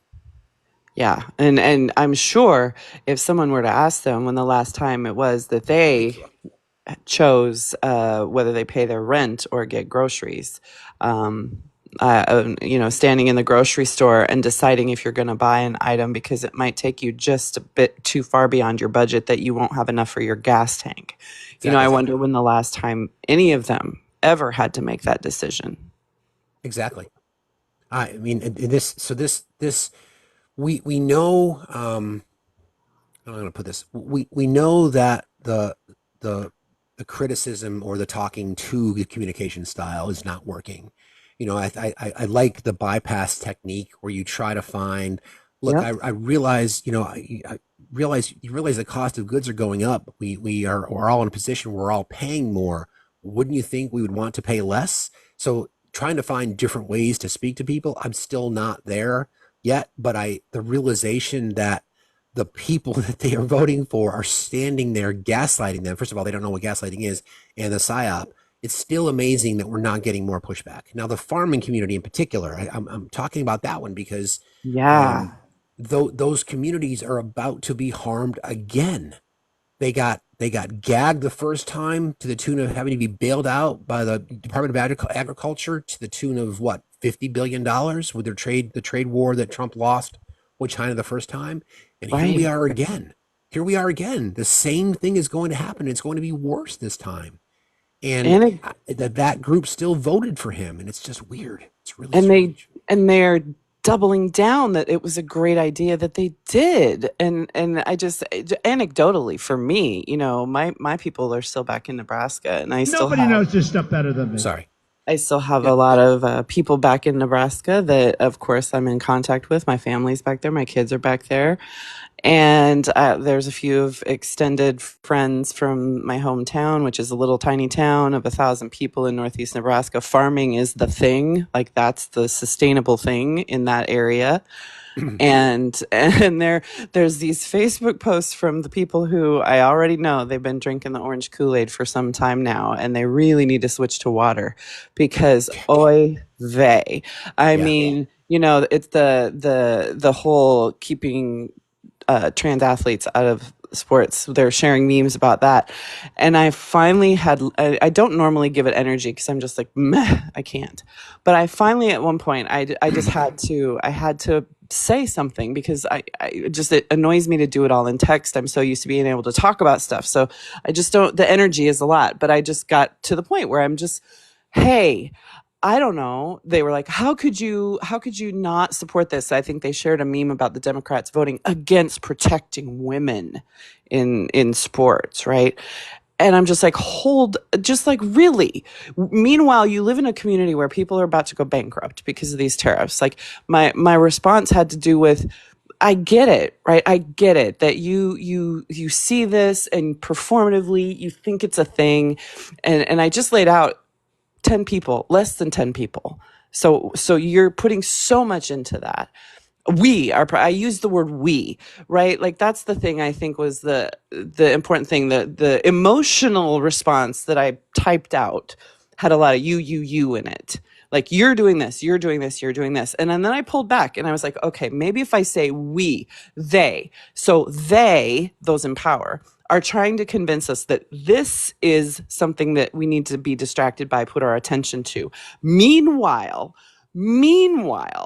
all these other things, and I listed the things, and I'm like, maybe it is that, we need to pay attention more. We need to what we were doing with Faster yesterday. Like you don't actively go search and examine and put this stuff under a microscope. You just lay back and get fed things. And it angered me so much that they were being so stupid. But that was the thing that was keeping me from really communicating in a way that could be heard, because I was then responding out of anger the same way. So point being, the conversations we have to understand how to, calm ourselves, because that's definitely there. I'm being emotional, reacting to their emotions, and it's hard. It's so hard, but that's what's required to help. Like, hey, it's okay. I know I'm susceptible to it too. It's not just you, but here, let me tell you how I can help you deconstruct, which is why I love that we do deconstruct Saturdays, with misogyny and racism on MBW. Like, you don't even know. We have blind spots, even as woke as we think we are.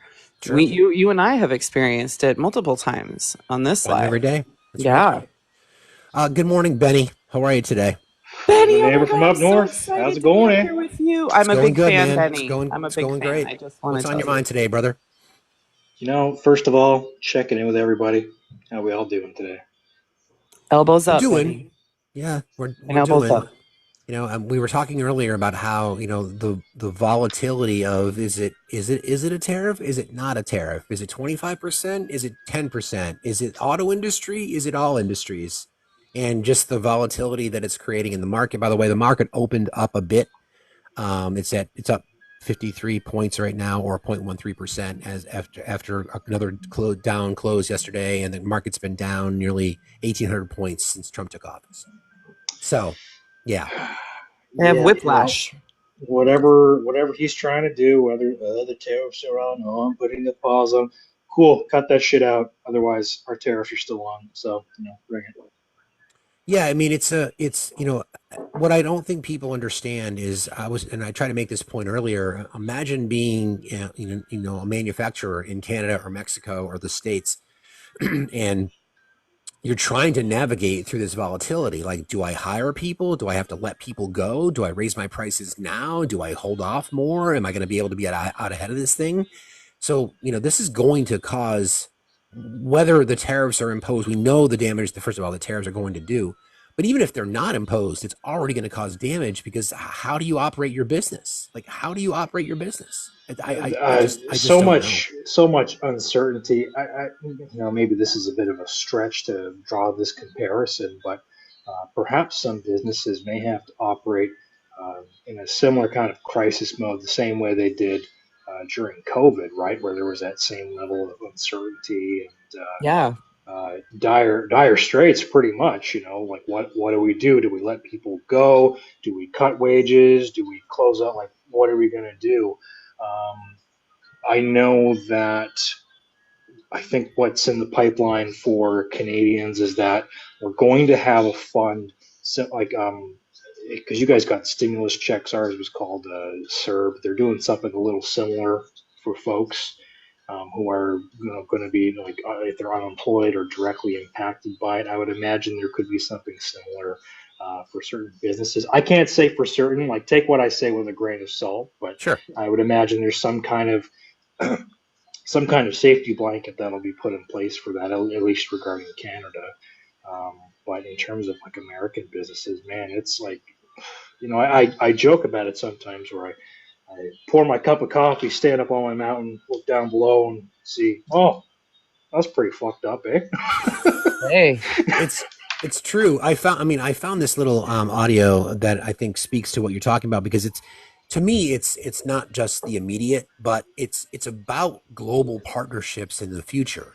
So what trading partners around the world are seeing, and we've discussed this many times, it's, when you stop supporting communities that are suffering through famine and drought and outbreaks of communicable diseases, and you stop sending goods there that are wrapped in an American flag, you lose a lot of that goodwill. I'm speaking specifically of USAID. You lose a lot of that goodwill. So other countries like China is prepared. They are ready to jump in to do that. They've got incredible infrastructure.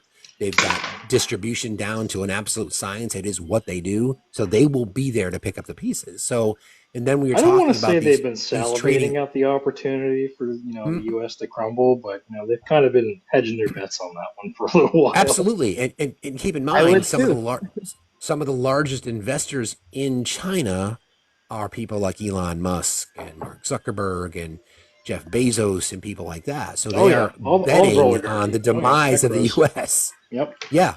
So I'm going to play this little audio for you because I think it's interesting and it kind of speaks to what we were just talking about. So hang tight for 1 second. Canada and Mexico teamed up against the U.S. After a 25% U.S. tariff, its biggest trade partners retaliate. Their plan? A global trade alliance that isolates America. China strikes first. It dumps U.S. debt and halts key exports, crippling industries overnight. Electronics, pharmaceuticals, and raw materials vanish, sending prices skyrocketing. Canada follows. It shuts down the Northeast power grid, plunging Michigan, New York, and Minnesota into darkness. Then the oil shock, 4 million barrels per day cut off, pushing gas prices up 70 cents. Mexico delivers the final blow. Detroit's auto industry collapses without key parts. 1.2 million barrels of oil vanish, gas prices jump $1, and grocery bills double. With the U.S. choked from 3 sides, economic losses exceed $800 billion. Could America survive, or is it too big to fail? Comment below and share. I don't think that's so far-fetched, quite frankly. Which kind of speaks to what I was just discussing. It's like, the dependency on our global trading partners. And keep in mind, the USMCA, the United States, Mexico, Canada agreement signed by Trump. And he just recently saying, I don't know who the idiot was that would have signed this deal. Well, it was you idiot. That was a free trade deal. So you're violating the USMCA, which is a treaty, by imposing tariffs on your trading partners. So you're violating the treaty. So if Canada and Mexico and China said, you know what, we're sick of this volatility, we're done. We're going to form our own alliance and we're going to cut off the U.S. Why would we think that that's not possible? So I think the expectation is, and think of it this way, the argument that we get from the right is, well, these tariffs are just going to bring back domestic manufacturing. If domestic manufacturers could provide the products and services, they would have already done it. They don't want to pay import costs. They don't want to pay fees. They would do it. So just this myth that this is going to create domestic investment in manufacturing is just bullshit. Yeah, it's not going to happen. Not to mention illegal. Yeah, if things are too expensive, people aren't going to want to spend money. If they're not spending money, there's nothing being circulated. Nobody's making money at that point. There's no economy. It's fucked up. That's exactly right. Think about one of the reasons that that Japan attacked the U.S. at Pearl Harbor in 1941 was because of oil, because Japan's economy depended on U.S. oil. So I'm not comparing the two, but if Canada and Mexico shut off oil to the U.S., then that would drive prices up over $1 a gallon. The electrical grid from Ontario alone that supports Michigan, New York and some other state, not thankfully in that would just literally plunge them into darkness. And then everything they just discussed, electronics, auto parts, that would cripple the American economy. And I don't see to Canada and to Mexico's benefit, because they would, Wisconsin, thank you, because they would then have a reliable trading partner in China. Now, let's be real. Listen, I'm not here to defend China. I do not support their civil rights abuses. I do not support their obviously their lack of child labor laws. But can we really stand on principles in our society when we pay people below the minimum wage in some cases? When we use slave labor in prison populations? Can we really stand on the civil rights scruples when we're taking away women's rights to their bodies? Can we really say that we support advocacy for human rights when we deny the existence of trans people? It really makes you think who really is the lesser of two evils, eh? I mean, think about it, right? Think about it. I don't know. I mean, I want people to really look past the noise, right? Look, it's hard. I know we talk about this by design. It's the muzzle velocity of misinformation and disinformation. Steve Bannon coined that phrase. When you are doing this damage, not only, don't forget, wants to pull us out of NATO, wants to have already pulled us out of the WHO, wants to pull us out of the UN, all these things to isolate our society. Now, Benny, I know you know your history. AD, I know you know yours. Isolationism post World War I led to the rise of the Reich. We know it. We saw it. We watched it happen. The aversion of the United States to pay attention to what was happening in Europe led to the rise of the Reich. Schmittler and the Yahtzee government was violating the Versailles Treaty over and over and over and over again, and the United States ignored it. So we talk about how history doesn't repeat, but it certainly does rhyme. So here we are again, because what they're talking about is what Trump talks about, again, the twice impeached, 4-time indicted, sexually abusing convicted felon. He's talking about isolating the U.S. What is America first, right? Isolationism. Yeah, first in that. Exactly. I mean, I really want people to start to look at the historical context, and I don't mean to be hyperbolic here, and this is not fear mongering. This is just what we've seen, and we just use their words. I mean, he talks about America first. We need to be spending money on Americans. That's the message that gets delivered by his right wing echo chambers, by his voters, by his base. That's what it is. So if Mexico and Canada decided to follow that, I mean, I don't think it's unreasonable to think that may happen. Then that changes the entire world order, like that. And it's the why, right? We'll see how a lot of that ends up affecting more of the prices there. I mean, Ontario has they put their tariff on electricity, and I think at the time it was announced, it was like within 21 days. If things aren't reversed, then that's it. We're shutting the power off. Lights out. Out like a light. Mm-hmm. Exactly. Yep.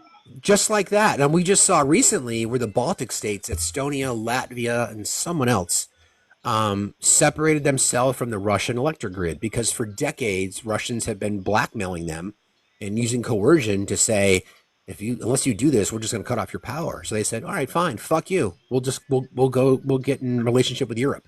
They made this big dramatic display where they literally separated. They turned the switch, and they separated themselves from the grid. So they're saying we'll have our own power grid. Exactly. We're not going to be dependent on somebody who's threatening us. We've seen how that works in Texas. Canada, Mexico, and other states and other countries are saying, you're going to continue to threaten us, U.S.? Fine, fuck you. We'll go it alone. We don't need you. We'll go elsewhere, and that's what's happening. It's what's been happening. Exactly. And for what? All this for what? That what the F rug? That's the lie. It's all because that's the legal all the money. There is no reason for us that they're doing it. Yeah, like follow the money, right, Steve? Follow the money. Follow the money. Some people in the chat were asking, at what point does this become market manipulation, right? Like there. Yeah, like the people who know what he's going to be doing are the people who stand to benefit from it if they know ahead of time what the decisions are going to be. They're Listen, pretty. I'm going to let you guys go. Thanks, Benny. Love Elbows you, buddy. up. Keep Great your to stick on see the you, ice. Benny. You got it, Take man. care, AD. Have a good day. So Elbows up. we think about hedge funds, right? So hedge funds also invest in the downfall of certain things. So they'll short their investments. So is it a stretch to think that the oligarch class is betting for the demise of our institutions? I don't think Right. so at all. Like, I don't know a whole lot about investing, but I know enough to know you can make a crap ton of money on a down market if you can predict it well enough. I Sure mean, can. Warren Buffett's from Nebraska. He taught us all that. Absolutely. Absolutely. So, again, we need to start thinking of this entire thing just a bit differently, right? Is what the end game is. Watch for the Follow the psyop. fucking money. Watch for the Exactly. psyop. Yep. Follow the money. It's crazy. Mystic, I don't think you're able to connect, friend. You can please request again, though. Everybody, please keep tapping and sharing. Appreciate y'all for being here. Hey, JD. Hey. Good morning, JD. Did you see the article in the Portland Press Herald from Portland, Maine about what? Social Security? No. Social Security numbers. They have stopped doing enumeration at birth for newborns. Really? Yep. You now have to take the child and go to one of the 8 offices in Maine and get the Social Security number there. Instead of doing it at the hospital, like you've always been able to do. What's the why? What's the why? So I got the article here. So it says the headline is, this is from the Huffington Post. Trump administration forces Maine parents to visit Social Security offices to register newborns. I wonder if that is, Obi, just you followed my train of thought. We're brain sharing, brother. It's because the governor of Maine stood up to Donald Trump. Yep. For decades, it's Maine. For decades, new parents across the U.S. have been able to check a box on a hospital forms in order to request Social Security numbers for their newborns. It's no longer the case in Maine, where parents will have to visit a Social Security field office thanks to a shocking move by Trump's administration. A spokesperson for the Maine Department of Health and Human Services told the Huffington Post yesterday that the Social Security Administration said it had canceled 2 contracts with Maine's Vital Statistics program that support Social Security's electronic enumeration at birth program. Quote, as a result of the SSA's contract termination effective immediately, Maine hospitals are no longer able to enroll newborns into Social Security at the time of birth, so parents will now need to visit their Social Security office to apply in person for their child's Social Security number. It's not clear if parents can go themselves on behalf of their newborns or if they'll have to actually bring their newborn baby to the offices with them. There are 8 Social Security field offices in Maine. For those of you who know Maine, Northern Maine is big. It's a fucking lot of territory to cover. No justification has been given for the change, which was first reported by the Portland Press Herald. The Social Security Administration and the White House did not immediately respond to requests for comment from the Huff Post. The SSA rolled out the enumeration at birth in 1980. In the late 80s, allowing parents only to check a box on state birth forms at the hospital to get their newborn a Social Security number. My daughter was born in Maine, by the way. The program has been available in all 50 states since 1997, and 99% of the people now get their Social Security numbers that way. 99% of the U.S. population gets their Social Security numbers that way. This is taking office in January. Trump has empowered Elon Musk, the world's richest man, to try to slash federal bureaucracies and fire workers. Musk's Department of Doge has targeted government contracts that Musk has described as wasteful. Maine Governor Janet Mills, a Democrat, told Trump that she would see you in court over the girls' sports directive during a recent meeting between governors and the president in D.C. Trump then threatened to withhold all federal funding from Maine. There you go. There's your history. And keep in mind, right there is I'm angry. I'm going to throw a temper tantrum and I'm going to punish people. Toddler energy. Yep. And keep in mind what you have to have a Social Security number to do. Put them on your taxes, put them on your insurance, anything like that. Yep. And also, some people are speculating that this is a trial also to bring the same thing to other states. Meanwhile, we're going to take a process that was largely automated and didn't require an actual human labor to accomplish to now we've got people who don't exist in the office anymore because we're firing them all. And the people left over are now going to have to handle a tremendous influx of face-to-face services in those offices. Yeah, totally makes sense. I love a good segue because this is what Bernie said regarding SSN. When the president spends 3 minutes lying about Social Security in his State of the Union, you know what's coming. Trump wants Americans to lose confidence in a program that has kept 27.6 million people out of poverty. Up next, privatizing Social Security to enrich his billionaire friends. This is what Elon said about that. Years old. What Elon Musk is saying. Hold on. Here we go. Social Security, and we've got people in there that are 150 years old. Not true. What Elon Musk is saying is so ridiculous. Anyone who knows the program knows it's absurd. He's showing both his ignorance, but also his design to undermine confidence in the program. Now, do you know anyone that's 150? I don't. Okay.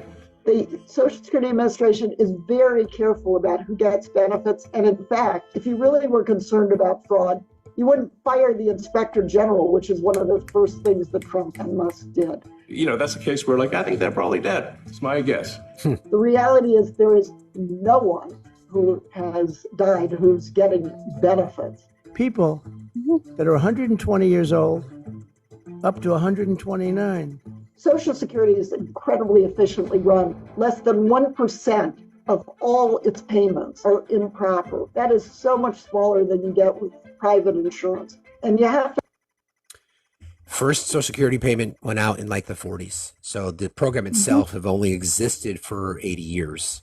So again, the gaslight and the lies. So, but nobody knows more than him about things. Nobody knows more than him about anything. He knows more than the rest of us about everything. Lord. JD, thank you for bringing that to our attention, friend. I appreciate you very much. Have a good day. You too, JD. That's scary shit right there. JD's always on that shit that we know. Well, this speaks to the whole, this speaks to many things. And somebody just made this comment in the chat. What if he just decides to be petty and do it to all blue states? Yep. Right? Yeah. I mean, we can pick and choose, clearly, but weaponization is bad. There's no reason to do that other than to be petty. Unless I do it. Then we can do it. Yep. So again, remember the lies that Elon Musk told? Yeah. Played that little clip that people were getting 120, 150, 200 years old. We know that it was based on a COBOL code that defaults to a certain date number, 1875, that defaults to a certain number if not all the information is available. It doesn't mean people are getting fraudulent payments because the first payment went out in the 40s, which means nobody's ever gotten payments. And from what I've read, and actually Santana came up yesterday and reminded me of this, they don't miss payments. Right. Social Security, because people depend on it. They make their payments on time always. Mm-hmm. But there's now rumors and thoughts that because of the turmoil, they may start missing payments. And there are people in our community, and there's many millions of Americans, tens of millions of Americans that live on their Social Security checks. And I think what's going to happen to them? People are just coming to the realization. I don't think people realized 1 out of 2 births in this country are paid for, covered by Medicaid. The highest number 1 provider of nursing home services is Medicaid. So beginning of life, end of life, we're just going to rip that away from the American people. Maternal care, health care for women. Yeah, no big deal. The whole nine. Oh, Good morning, Heather. How are you today? But we're protecting women in sports. Totally. Hi, Heather. Hi, I just came up because we were talking about Social Security, and my parents live on Social Security, and I panic every day when I hear about it if it's going to get cut because I don't know what's going to happen. They're going to have to move in with me. You know, they're going to have to move in with me. And my brother, I know I've told you about him, the one who's has treatment-resistant depression. He would have to live with us too. And the thing is I love him very, very, very dearly. Do not get me wrong. And I would do anything for him. But we do not do well living together. We we can almost barely be in a room without it getting into an argument just because we're like oil and water. We just don't mix well. And I'm so scared because he's on, disability. And I'm so scared because I don't know what's going to happen. And I don't know how I'm going to do it. I don't know how I'm going to take care of them. And it just makes me want to cry. Because I don't know how I'm going to help them. Sorry. Don't apologize, Heather. No sorry for feelings here. I'm so. What you're talking about is the reality for so many, and this is not a political, shouldn't be a political issue. This is literally, survival. This is literally examples like you just gave. People just have no idea. I've never liked the term entitlement. I mean, I get it. It's the kind of program it is, but you're entitled to that money. Paid into it. Because you qualify for it. Qualified. You paid into it. It's your money. My dad worked his whole life. I mean, exactly. My dad's is a veteran. He was in the Navy.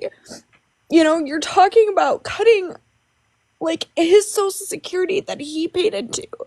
And you're talking about cutting my mom's Social Security that she paid into, and my dad's Social Security. Like, it just, and my brother, oh my God. I'm sorry. I just don't know what I'm going to do. It's scary. Keep sharing your story. That's what you do. The Democrats had a hearing to hear people's stories about these cuts and concerns. Of course, the Republicans didn't, because they don't even hold town meetings anymore. But, keep talking about it. There's even a website they have created that they put out to share your stories about how these things are impacting you or going to impact you.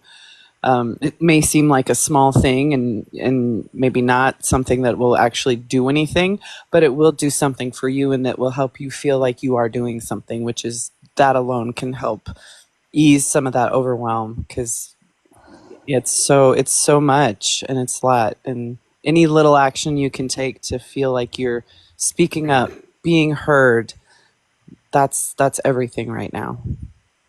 Thank you, everybody, for the support and the comments and the gifts and everything. I really appreciate it. I appreciate this community. I know I call my representatives all the time.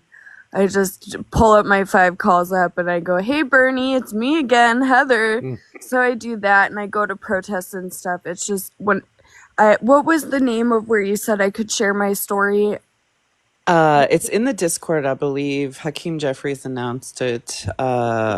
It's in our Discord. I know. I think I'm pretty sure I saw it in there, but we'll make sure to get it posted. I feel like it's in there, but we'll make sure it's in there.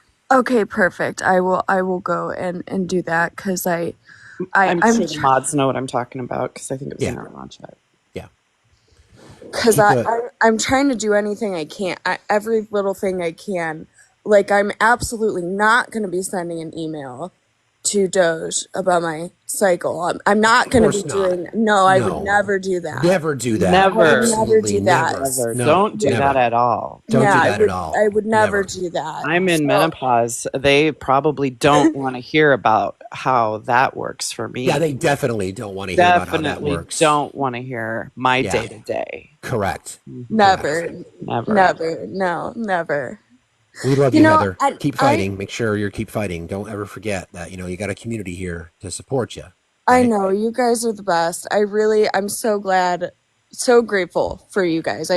For like you guys and Mo and Marty, like you guys are just all so great, and I really appreciate it. We appreciate you.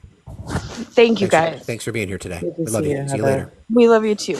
I love you too. Sorry, I hate when I do that. By the way, just as a reminder, Mike Johnson, before he became Speaker of the House, has figured out how to solve our Medicaid, Medicare, Social Security crisis. And women, you guys have the power, according to Mike. Here you go. Hold on.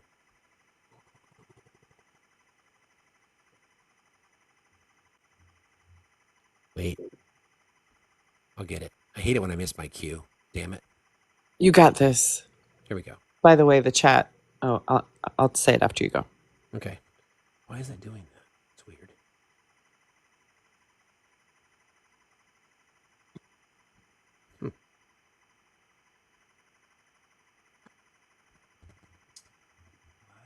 Children in America, period. Roe v. Wade gave constitutional cover to the elective killing of unborn children in America, period. You think about the implications of that on the economy. We're all struggling here to cover the bases of Social Security and Medicare and Medicaid and all the rest. If we had all those able-bodied workers in the economy, we wouldn't be going upside down and toppling over like this. Listen, the gentleman, I will not yield. I will not. Roe was a terrible corruption of America's constitutional jurisprudence.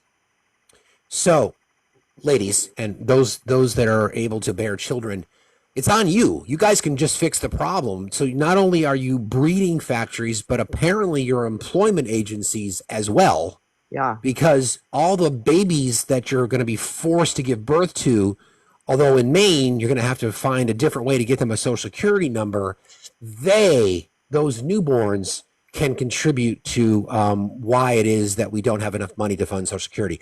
Not the rich. Now, not raising the cap on Social Security, it's having more babies. So y'all got to get busy. Blessed be the fucking fruit. Yeah. I mean, seriously, no big deal, right? Under his eye. You guys you don't have to worry about lack of childcare. You don't have to worry about employers not allowing you to take appropriate time off. You don't have to worry about the elimination of Head Start programs. You don't have to worry about closing, Planned Parenthood locations so that you can get reproductive health care. You don't have to worry about any of that. Just pump out some more kids, please. Let's go. Come on, get busy. Keep it cranking. But make sure they're YT kids. We don't want them. Yes, of course. Yes, blessed be the fruit. Of course, they've got to be YT kids. Yeah, that's. Yeah, that's again nothing to see here. As long as the fruit's white. But by the way, the chat was giving you high praise for speaking such great Vermont in your Bernie impression. The 1% of the 1% of the 1% are fucking pissed. We need that Bernie impression more often. That's excellent. Hey, Drew, how are you? Hey, good morning, guys. Oh, the kids. To the, Whoa. Tippity taps, skippity paps. Come on, guys. Related to what you're talking about with the Medicare, can we talk for a minute about the censure of Al Green? Sure. And I'm trying to figure out what the hell these 10 Democrats are doing voting against it. Or voting for it, excuse me. I've been trying to find out. No one's made a statement. The one that really stuck out to me was Jared Moskowitz. The only thing I was able to infer was that they have voted for previous censures based on the same type of thing. Yeah, the decorum, trying to not be hypocritical. I think that's still what it probably was, but still operating under the guise that we're under normal governmental procedures in this timeline. Exactly. Yeah, I have the list real quick if you want me to read it off so people go for know. It's Amy Barra. I'm not sure if I'm saying this all right, so I apologize. California. Ed Case, Hawaii. Jim Costa, California. Shame. Laura Gillen, New York. Shame. Marie Gluesenkamp, Perez, Washington. Shame. Jim Hines, Connecticut. Shame. Chrissy Houlihan, Pennsylvania. Shame. Marcy Kaptur in Ohio. Shame. This one, who, like you, I'm very confused on, Jared Moskowitz, Florida. Shame. And Tom Suozzi. He's the guy, by the way, shame. He's the guy that replaced George Santos, just so we all know. I know Felice was talking about this. They are in a lot of swing districts, right? So this is one of those things that politics can be dirty. At the end of the day, censure has no power. It's just basically a public admonishment. Performative. Where you have to stand in front. I'm just mad. Matt kind of touched on this. Bro, you got a lot of background noise going on, Drew. I want to talk to you, but you got to fix that. Oh, and I'm sorry. Let me step out for a second. Okay. I was trying to get the dogs. Matt kind of touched on it yesterday when he wasn't screaming about the flag. Yeah, but the flag remains the same. Yeah, the flag definitely remains the same.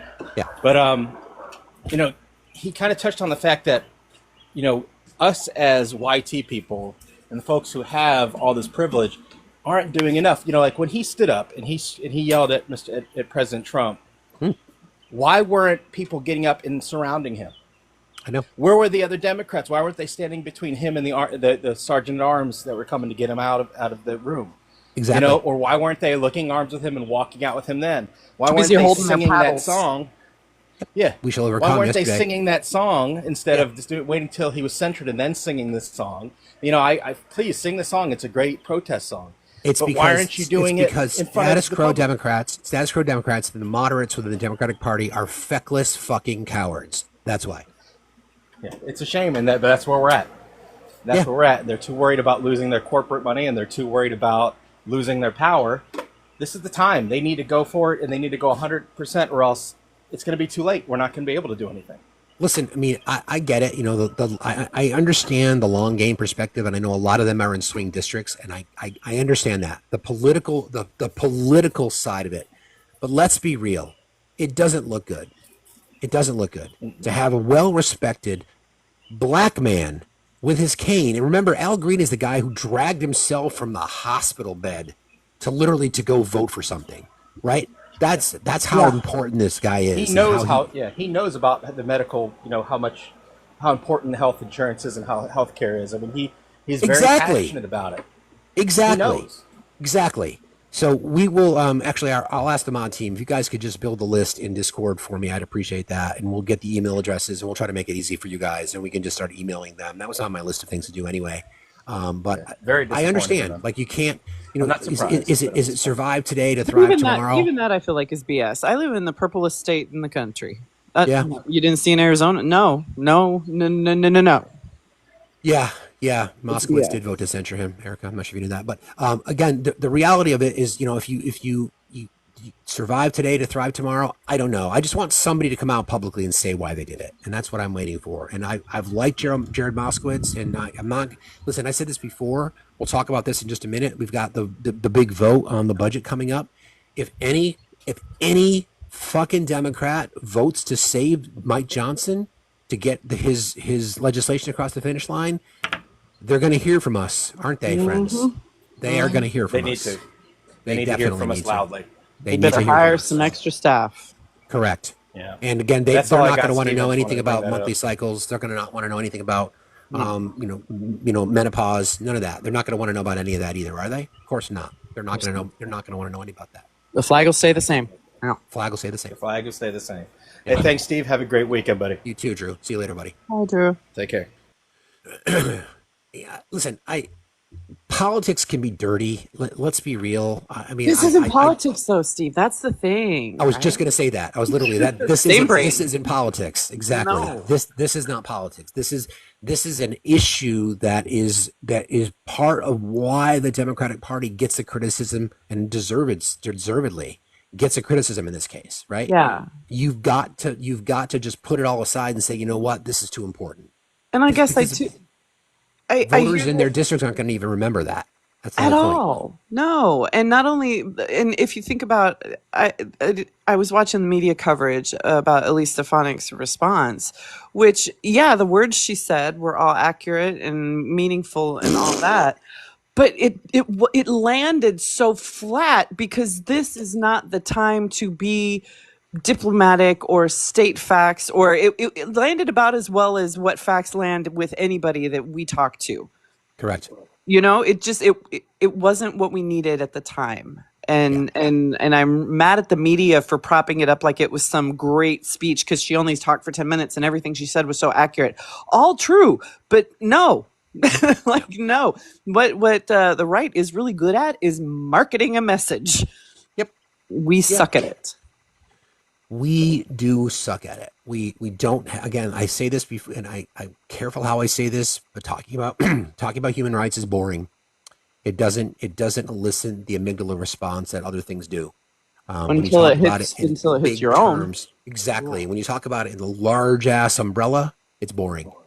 But when you talk about it from an individual perspective, we know what it takes. Yeah. Right? We know what's necessary, and I'll put this out there. I've said it from day one of being in this space. I will stand 10 toes down in defense of human rights. And it's just not, it doesn't move the needle enough. and those of us who care about those things at that level are surprised as to why it doesn't. Well, it's difficult. Why doesn't it move the needle? Oh yeah, You know? but it does move the needle when the leopards start eating your face. That's the thing. Yeah, The by the leopards way, have it was Alyssa Slotkin, not Elise Stefanik. But oh, so sorry. Yeah, that's all right. My That's all bad. right. Elise Stefanik, speaking of her, that's the seat that she That's she why vacated to she's become fresh on my the brain. UN ambassador. She's represents a district in northern New York, not far from me. It's like Plattsburgh North. If any of you have ever been over there, that is farm country. There's nothing there between. This is funny, just as a little geography lesson. So, if you've ever been to this part of the world, northern Vermont, northern New York, northern New Hampshire, if you go from north of Burlington, Vermont, and north of Plattsburgh, New York, there is nothing but farm country all the way to Montreal. So it's really funny. Like you'll drive 2 hours, you'll cross the border, it's flat as hell, you'll be going through farm country, and then all of a sudden, boom, there's Montreal. It's wild.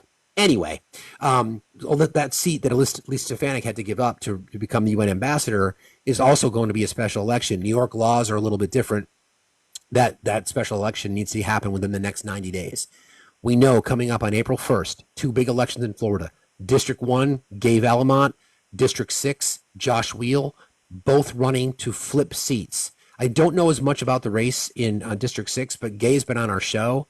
Gay is running against someone who, by the way, the fact that her name, she talks about this, her name is Gay, and she's running in Florida, where you can't say gay. Anyway, that's a different conversation. But anyway, she's running to replace Matt Gaetz, and the person she's running against, his name is Jimmy Petronas. Yeah, he doesn't even go here. He is a carpetbagger. He's never lived in the district, doesn't live in the district, and paid $2 million for a Donald Trump endorsement. So, and by the way, Josh Wheel is on TikTok now. Yes, he is. Yeah, and I've reached out to his team. I'm trying to get him on the show as well. So we'll see how that goes. Okay. We have another MBW. Yay! I love seeing the MBWs and MBMs and MB everybody's around this space. Thank you. Good morning, Linda. How are you today? Good morning. You look gorgeous in pink, honey. Thank you very much. I appreciate you. Thank you. Absolutely gorgeous. It made my day. Right. Look at him. Look at him pinking up. Silver fat. Oh, So take easy. your flowers. I'm taking them. I got them. Thank you very much. I appreciate you. When the lady came up and talked about her parents, I'm one, and my brother is one. He's special needs. I have guardianship. I couldn't think of the word. It's all right. But I have guardianship of him, and we're both on Social Security disability. I'm 65, he's 62. And without our medicine and what we have to have, we're not going to be around. That's right. Period. That's right. And I can't believe that they think this is legal, that it's okay to do this to people, that they're not being arrested for attempted murder. I mean, schmur or whatever. I'm sorry, I didn't mean to use the wrong word. That's all right. It's okay. I said a totally wrong person earlier, so it's okay. Don't worry about it. It's all good. If it happens, it happens. Brains be braining. Yep.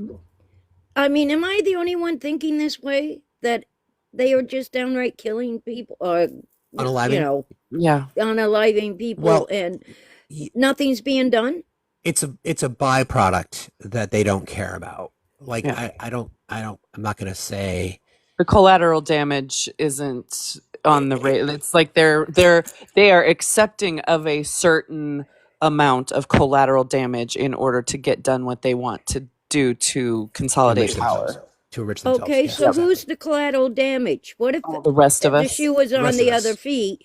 Yeah. It was their family. Would they be jumping up and down for it then? But they'll never have to do that. They'll never have to face that ever. Yep. And their own voters, their own voters in many cases will be the ones that will suffer the most by and large.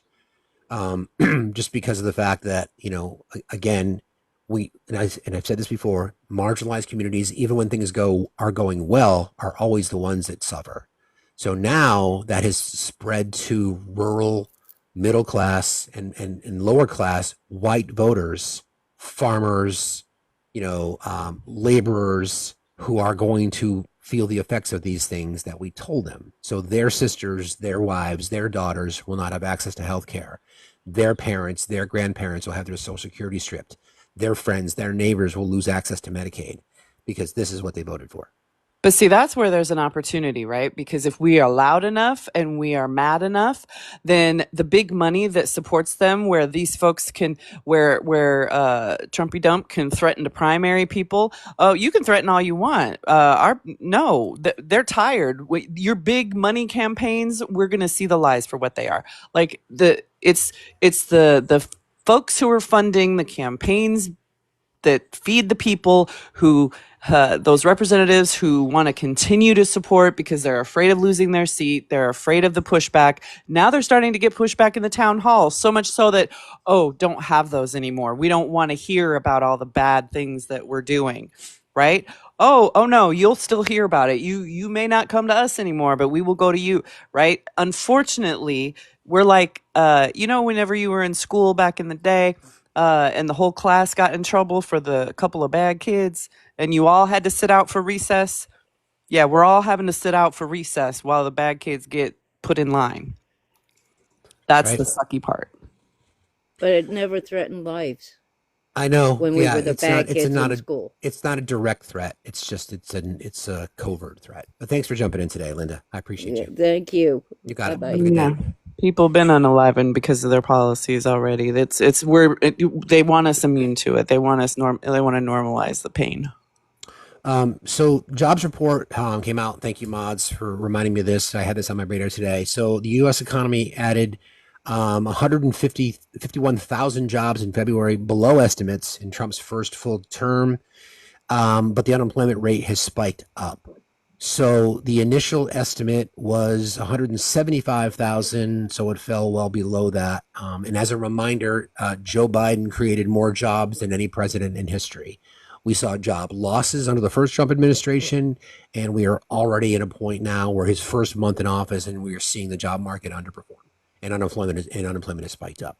We're expecting the inflation rate to come out, and as another reminder, since August of 2022, when the Inflation Reduction Act was signed into law, inflation rate has continually gone down. There's been a couple of blips here and there, but by and large, the trend line was down. 2.9% in December, spiked to 3% in January, expected to go up again as an impact of tariffs. So all that winning, that's cool. Right, and the truth dies, right? That's truth unalives from that. Yeah. Lugenpressen, right? Exactly. Don't believe anything, only believe me. So here is a tweet, truth from the twice impeached, four-time indicted, sexually abusing fraudster, convicted felon. Based on the fact that Russia is absolutely, quote, pounding Ukraine on the battlefield right now, I am strongly considering large-scale banking sanctions and tariffs on Russia until a ceasefire and final settlement agreement on peace is reached. To Russia and Ukraine, get to the table right now before it's too late. Thank you. Interesting, though, that why couldn't he have said that publicly? Why couldn't he have said that, pounding, hey now, why couldn't we have said that, why wouldn't he mandate that in his conversations? Why wouldn't he have said that to Volodymyr Zelensky, the war hero, in the Oval Office? Why wouldn't he have said that? Interesting. Funny you're saying that now. Here's another one. South Africa is being terrible. Plus, to longtime farmers in the country, they are confiscating their land and farms, and much worse than that. A bad place to be right now, and we are stopping all federal funding. To go a step further, any farmer with a family from South Africa seeking to flee that country for reasons of safety will be invited to the United States of America with a rapid pathway to citizenship. This process will begin immediately. 85% of the population of South Africa is black. The assault on farmland and confiscation is at the hands of white people taking land from natives. So, we know. Racist much? I wonder if he's going to have him pay $5 million for that. Oh, that's right. He can buy his citizenship. And I think that's the most recent ones, but thank you guys for sharing that with me. Government funding runs out next week. The Democrats are threatening to shut down the government. We talked about this yesterday. Remember, the gaslight.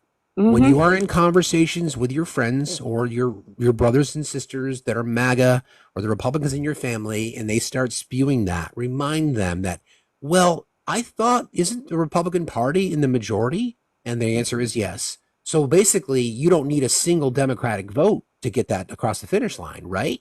And the answer to that is yes. Do not let them gaslight you, which is exactly why I don't want a single Democrat to vote for the funding bill. If it means shutting down the government, then shut it down. Shut it Because down. look at it Shut this it all way. the way down. Look at it this way. No matter what the Democrats do, the Republicans will attempt to blame them. If Democrats do not support it, they will go on Fox News and they say the Democrats voted to shut down the government. If they do support it, they will say, see, these Democrats support cuts to Medicaid, support cuts to VA benefits, support cuts to community health services and education programs. So I say, shut the fucker down. Yeah. Due respect, if you work in the federal government and you don't get a paycheck, I'm sorry. I really am. Right but on. you know what? It's bigger than that. Do not let them gaslight. This, again, back to the quote. He says, government funding runs out next week and the Democrats are threatening to shut down the government. But I am working with the great House Republicans on a continuing resolution to fund the government until September to give us some needed time to work on our agenda. Conservatives will love this bill because it sets us up to cut taxes and spending and reconciliation, which is a budget process. I'm not going to get into it, while effectively freezing spending this year and allowing us to continue to work on our great Make America Great Again, very important agenda. Let's get this bill done. Gaslight. Don't let them do it. Yep. Democrats are not needed. Democrats are not needed to pass that in the House. It's a simple majority vote. Not only are the leopards eating our face, but they're trying to convince us that we like it. Maybe we need to send the BDSM assessment to Congress and be like, hey, you should probably take this. Oh, again, if you're going to be sending emails to Doge, I would not include the BDSM test assessment. At all. I would certainly not include Never that. would imagine doing that. That would be inappropriate. Yes. So inappropriate. Exactly. I would never send that along with your cycle report, we'll call it. I wouldn't do that at all. Right. Certainly not. I would certainly not recommend doing that. Certainly not. Certainly More not. people are asking about the MBW again. Misbehaved women, misbehaved men. Jess, Melly, and Amanda are the trifecta of phenomenal women that started the movement. We are in support of them. We do amazing work, doing a lot of what Facts does for the communities that we support, for women, for LGBTQIA community. Right now is our focus. Our focus is marginalized communities in general, specifically though the LGBTQIA community, because of the targeting that's being done to try and erase them from existence, which is what we're not going to allow because people exist and people should be able to exist in their most authentic way. And we're not going to allow that. And we're also going to advocate for deconstructing the misogyny and the patriarchy. We are traitors to the patriarchy. And we have amazing support like Steve and our amazing MBMs and MBIs and MB Moss and MB Bacons. And you can be whoever you want to be as long as you're misbehaving with us, because we're going to cause some good trouble because well-behaved women seldom make history. So if you want to join us and show your solidarity and show your spirit of getting behind such a movement, you can put MB whatever you choose in your name. We will recognize you in these TikTok streets and know that you are part of the extended collective that we are forming, because as we always say, Steve, a rising tide raises all ships. And the flag will never change. And the flag stays the same regardless. It's the same, exactly. Exactly. Yes, thank you. That's exactly right. Hashtag. Just real quick, thank you to Denise and to Brooke, as we're still You guys are still continuing to support me. We're just over $1,000 away from our big goal. So thank you By all the very, very way, much. can we do a quick intermission about that? Because I know that today is the last day you want to talk about it. And so let's really do a good push. I cannot say enough for our community and how they are showing up for you. I am so, so, so proud of them because I knew they would. And I'm so proud of you for allowing us to. And yeah, it's a beautiful thing that we do here as well. You know, we talk all day about all the lies, and we help people deconstruct, and we point out everything that we can to keep the truth be something that we can continue to parse through in this era of misinformation, disinformation. We do a lot of emotional labor every day. You know, every day.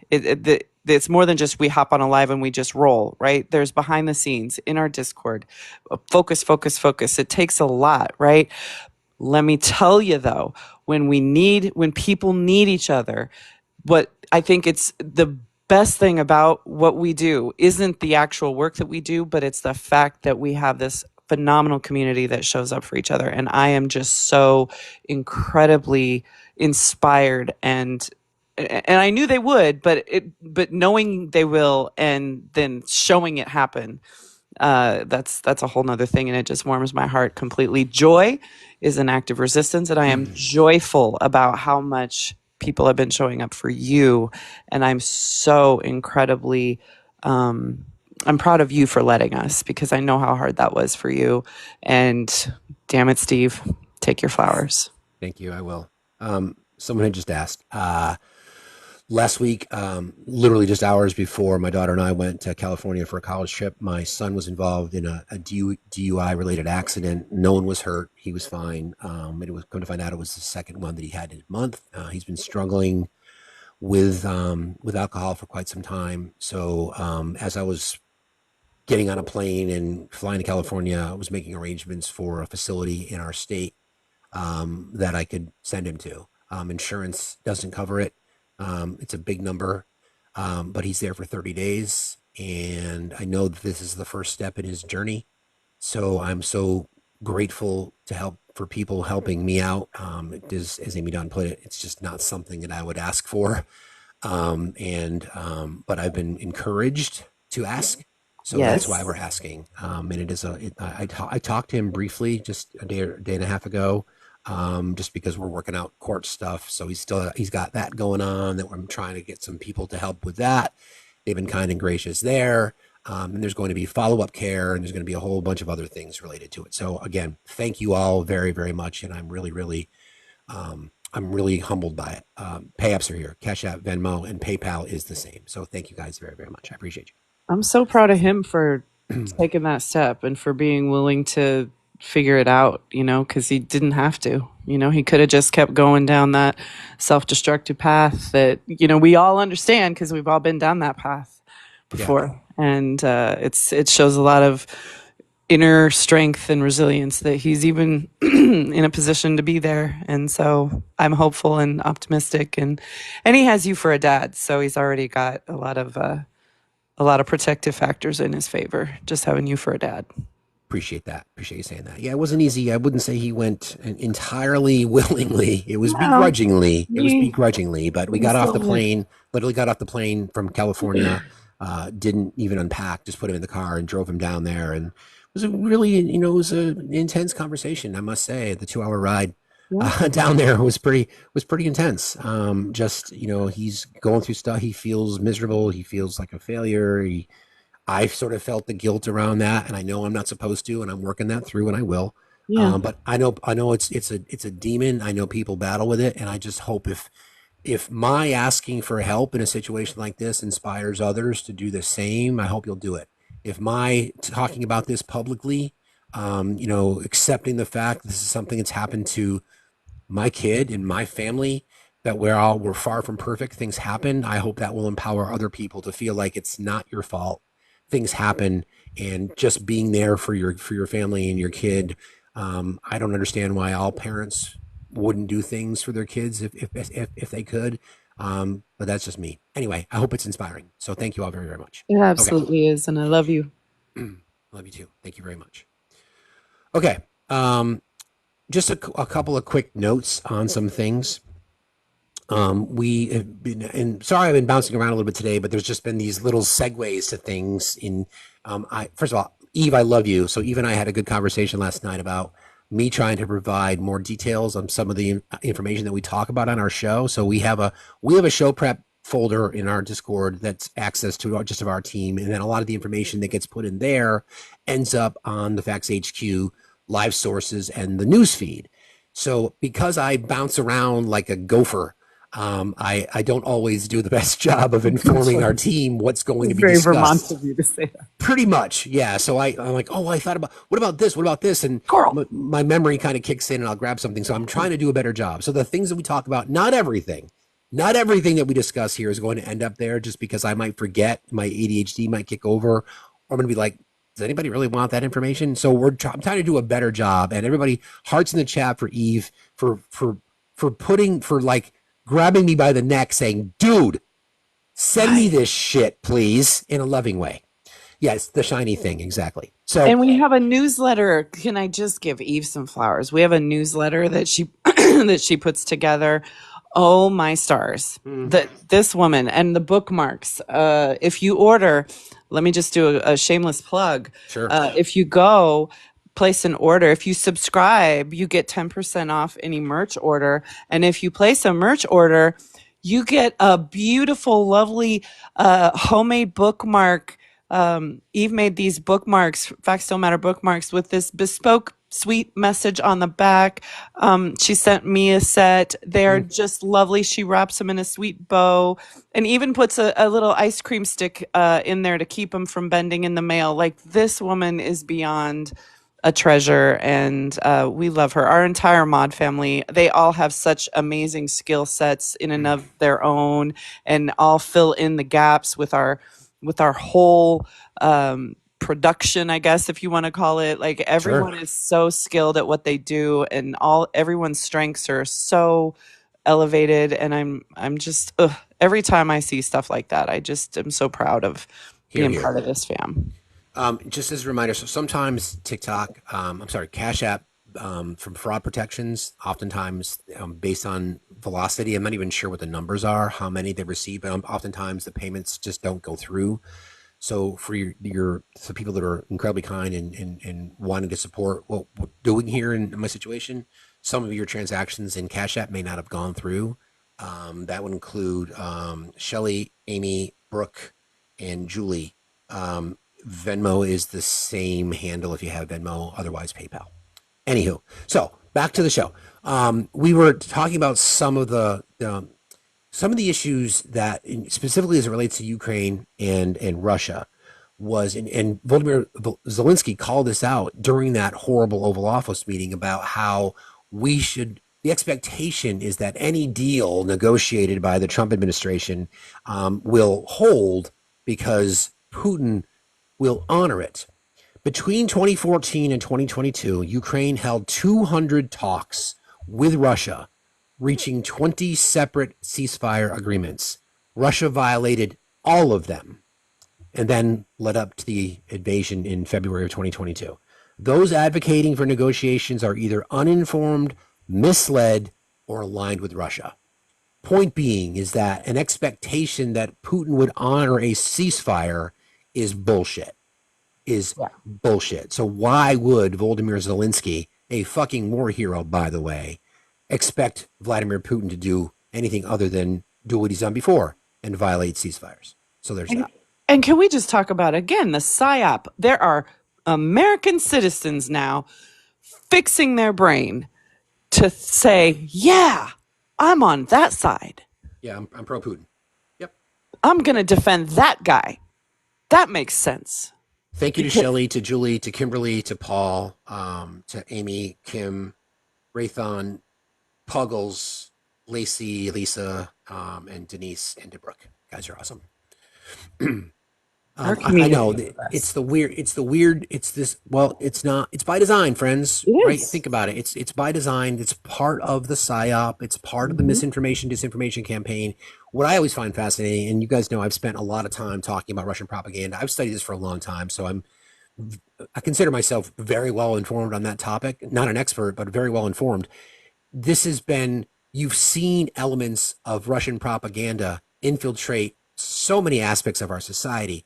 TikTok and these conversations make it so obvious. I mean, I have been in conversations on this app with people um, saying that Russian propaganda doesn't exist while they are uttering Russian propaganda. Right. It's crazy. I So- literally heard somebody, I think it was Pickles, I was live in last night, and he was talking to this person who had that stance, right? And Pickles, as Pickles does, if y'all don't follow Pickles DG, like he does some great work, yeah. Yes. And as Pickles does, was explaining to him, like, no, my guy, this is not how, like the average salary for Russian citizens is around US dollars wise. He looked it up on the live, was around 15,000 like our dollars, right? Like yearly.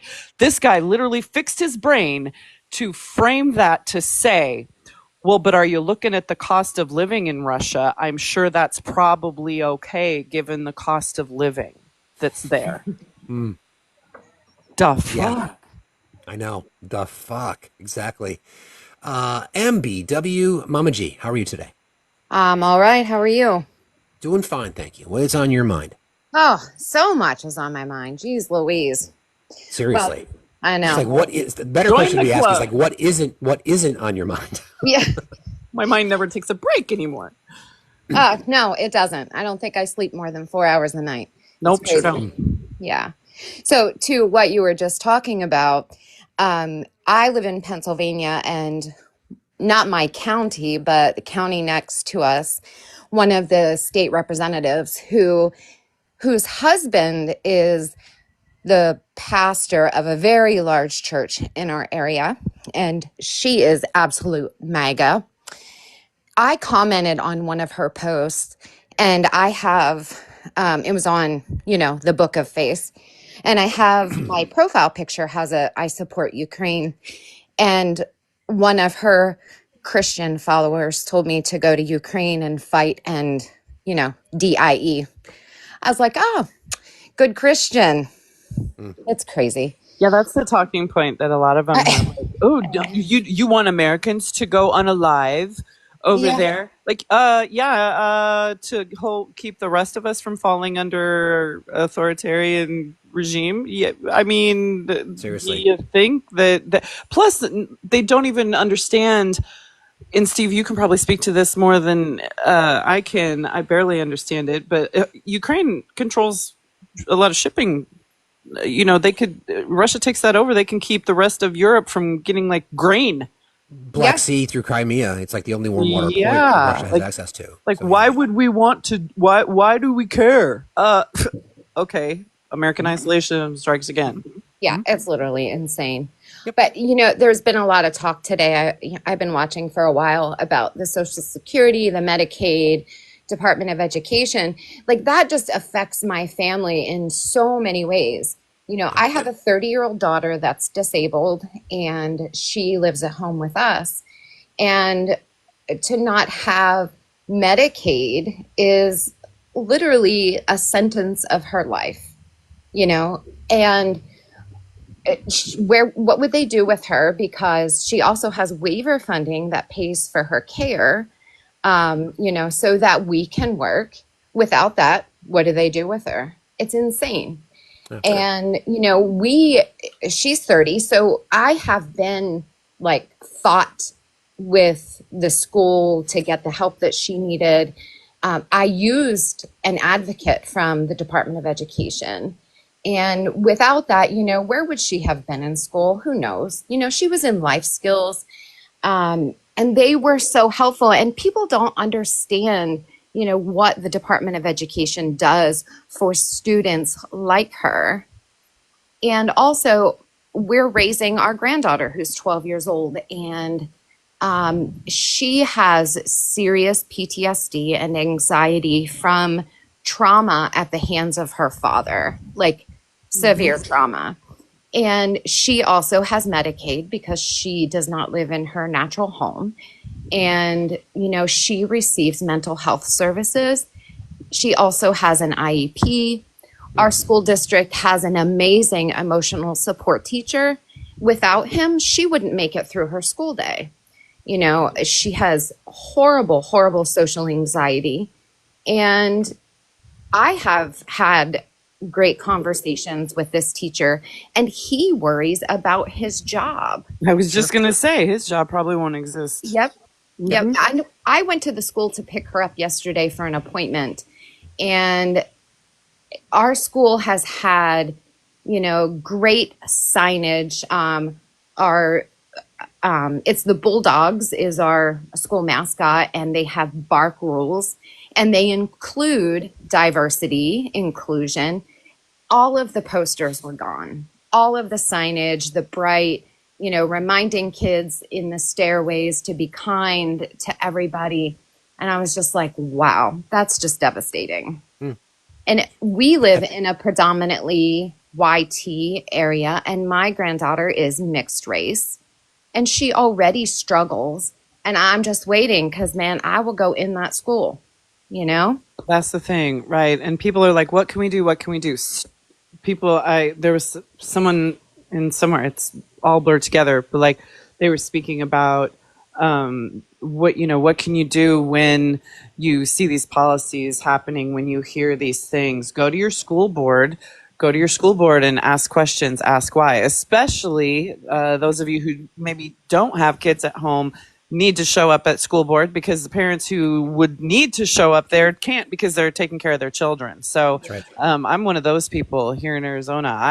My kids are all grown and none of my kids live here, but I also work in this area, and I treat the children who aren't being served well in the school districts here. So as a mental health professional, I go speak up, let them know, hello, this is not okay that you're doing these things in the school system. This is not okay that this funding is happening the way it's happening or not happening, right? And they need to be pushing back to the people that are making the policy decisions. I mean, it starts local. You have to be able to do the work to go speak up and tell them it's not okay. It's hard. It's not easy. And I know, and thank you for taking care of your granddaughter. Not that you need thanks for it, because I know you do it, but there's many people who aren't able to, or just don't have the capacity. It's just, and I'm just so grateful that your granddaughter has you. And on that topic, like we always talk about doing something, right? We always talk about something to people looking for something to do. Go to a school board meeting, find out what's going on there. Volunteer at a school function. Go support a cause in your community. Go support groups like that you represent. MBW, Mama G. Go defend people's rights who are being taken away. Not everybody's cut out to run for office, and it's not an easy thing. But you could certainly let your voice be heard. Keep telling your story. Keep telling your story, because as we know, emotion activates people's amygdalas, like the other way around. Either way, right? Like that emotional tug. Human rights are boring until it starts affecting you personally. Right. And if you hear people's stories, the stories of your neighbors, I'm hearing people like, I didn't know. I thought I was voting for this. I didn't realize they were going to come for me. Yeah. When they came for, I just posted a meme that says when they came for Ukraine, or it was the thing that Greg had posted about. Somebody did. I don't even know anymore. Again, when they came for Ukraine, I spoke up immediately because I've read the rest of the fucking poem. Right. Yeah.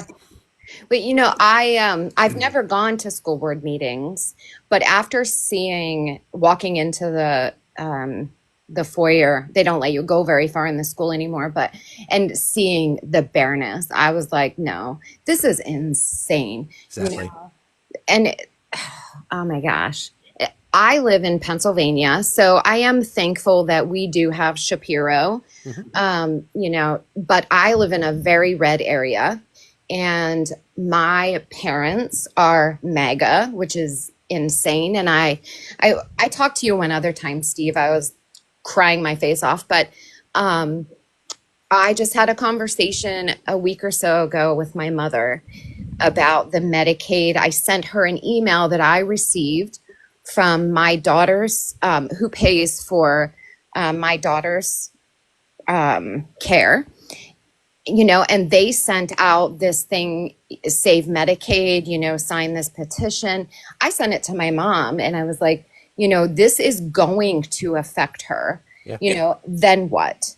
We will have really no choice than to find a group home for her to live in, God knows where. And it was a big fight.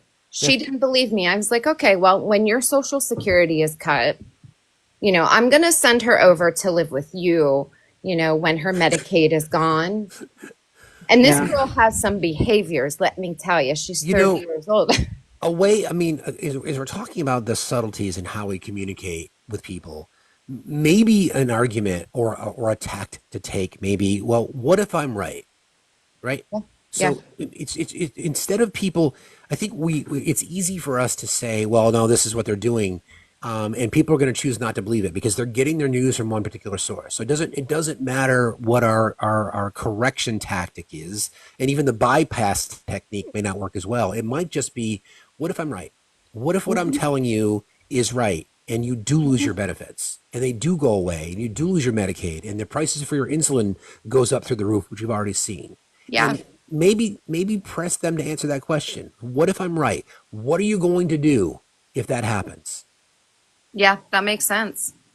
I mean, that may be a lesson for all of us to try to think about when we're facing this resistance, right? Just to say, okay, I don't need you to believe me, but what if I'm right? We do that. We do that. It's called a thought experiment, right? Like, just do a thought experiment with me and pretend we're in a different timeline where I'm right. Yeah.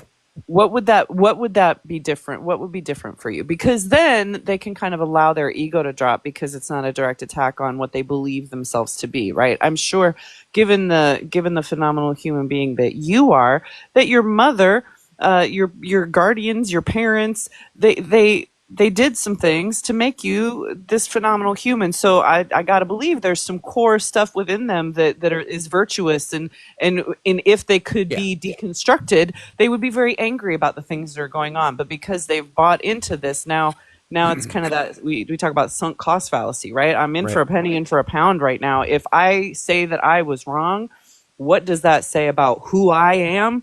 And that's really hard. That will crumble people who don't have the emotional resilience to handle it. That's right. And so it's really hard. So sometimes, to Steve's point, right? Like, just let's do a thought experiment, Mom, because this is going to happen. In your head it's going to happen because everything we've seen is happening and continues to.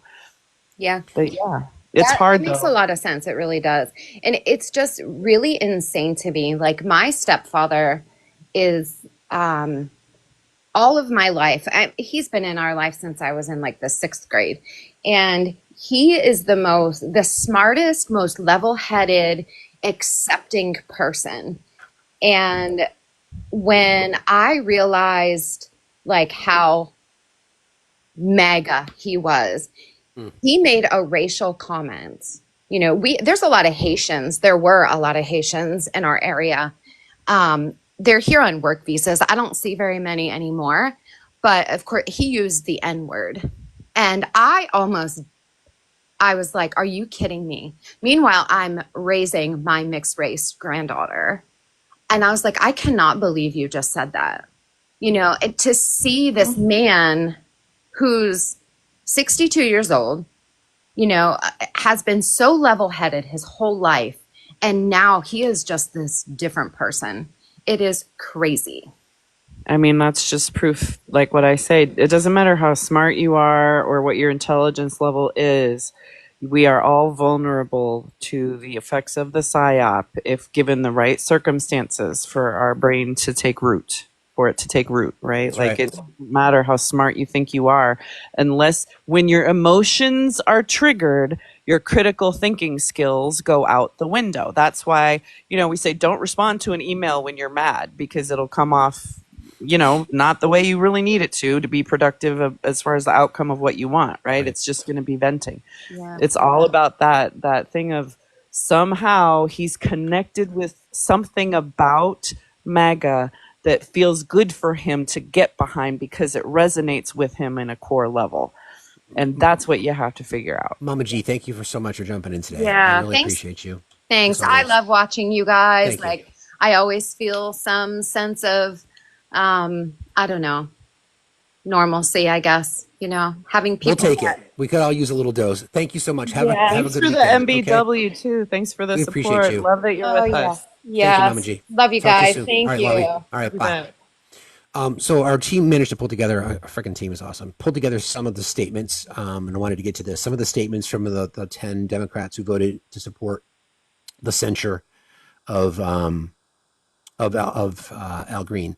So looks like it's from Jim Costa. So some of this is rhetoric as we thought. So Representative Al Green is a dedicated public servant for the people of Houston. We agree that President Trump did not receive a mandate to cut Medicaid, Social Security, or SNAP. The president nor Elon Musk also did not receive a mandate to illegally undermine federal services that are critical for millions of Americans, such as veterans health care, Western water management, and agricultural assistance. However, I respectfully disagree with disruptions during official proceedings of the United States Congress. We need to focus instead on the president's distortions of the facts. As Democrats, our focus should remain on the critical issues that matter to the American people. No. No. Fuck you. Congressman Laura Gillen. The American people expect their representatives to hold themselves to a certain level of decorum on the House floor. No, the fuck we don't anymore, No, the fuck Laura. we don't anymore. If I expect No. the other side of the aisle to do that, I have to hold my Democratic colleagues to the same standard. Today's vote was time that we could have spent addressing the pressing issues my constituents care about on Long Island, lowering costs, protecting Social Security and Medicare, and fixing our broken immigration system. Fuck you, Laura. Years ago, this is from Chris Houlihan.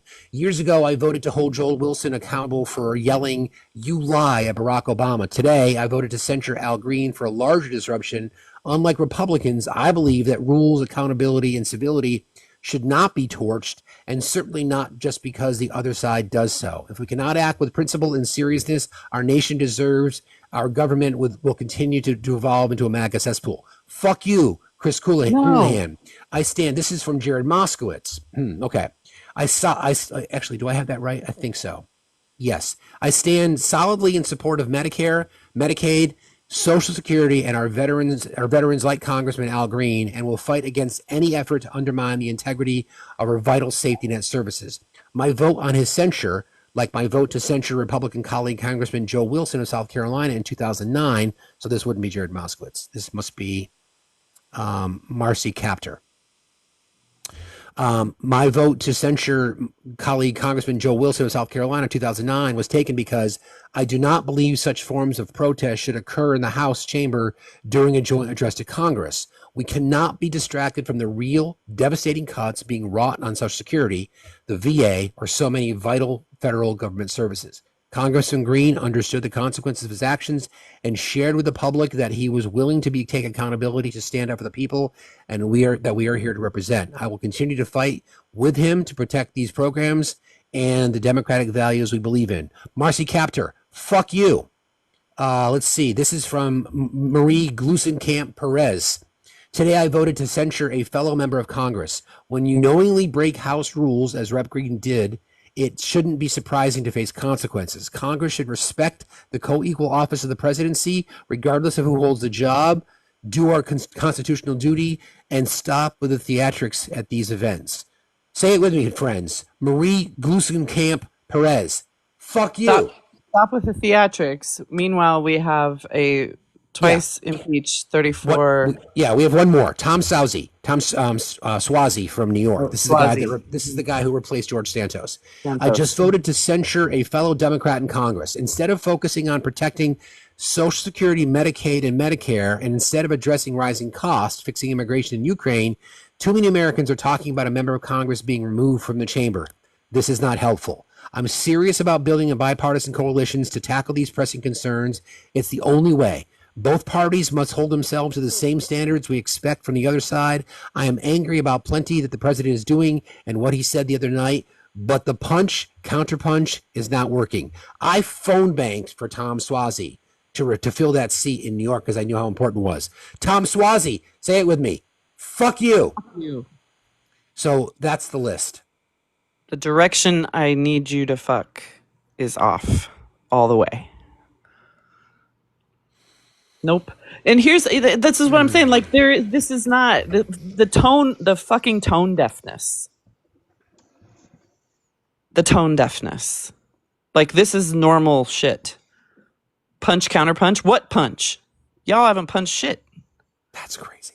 What's up, Rusty? Hey, Rusty. How about a self-deprecating story to lighten the mood? Yeah, please level set. We're heated right now. So, as I was getting dressed this morning, I put on a black. You got dressed? Pants? Well, what's the occasion? It is a very vague definition of dressed. If the house is on fire, I could run out without getting arrested.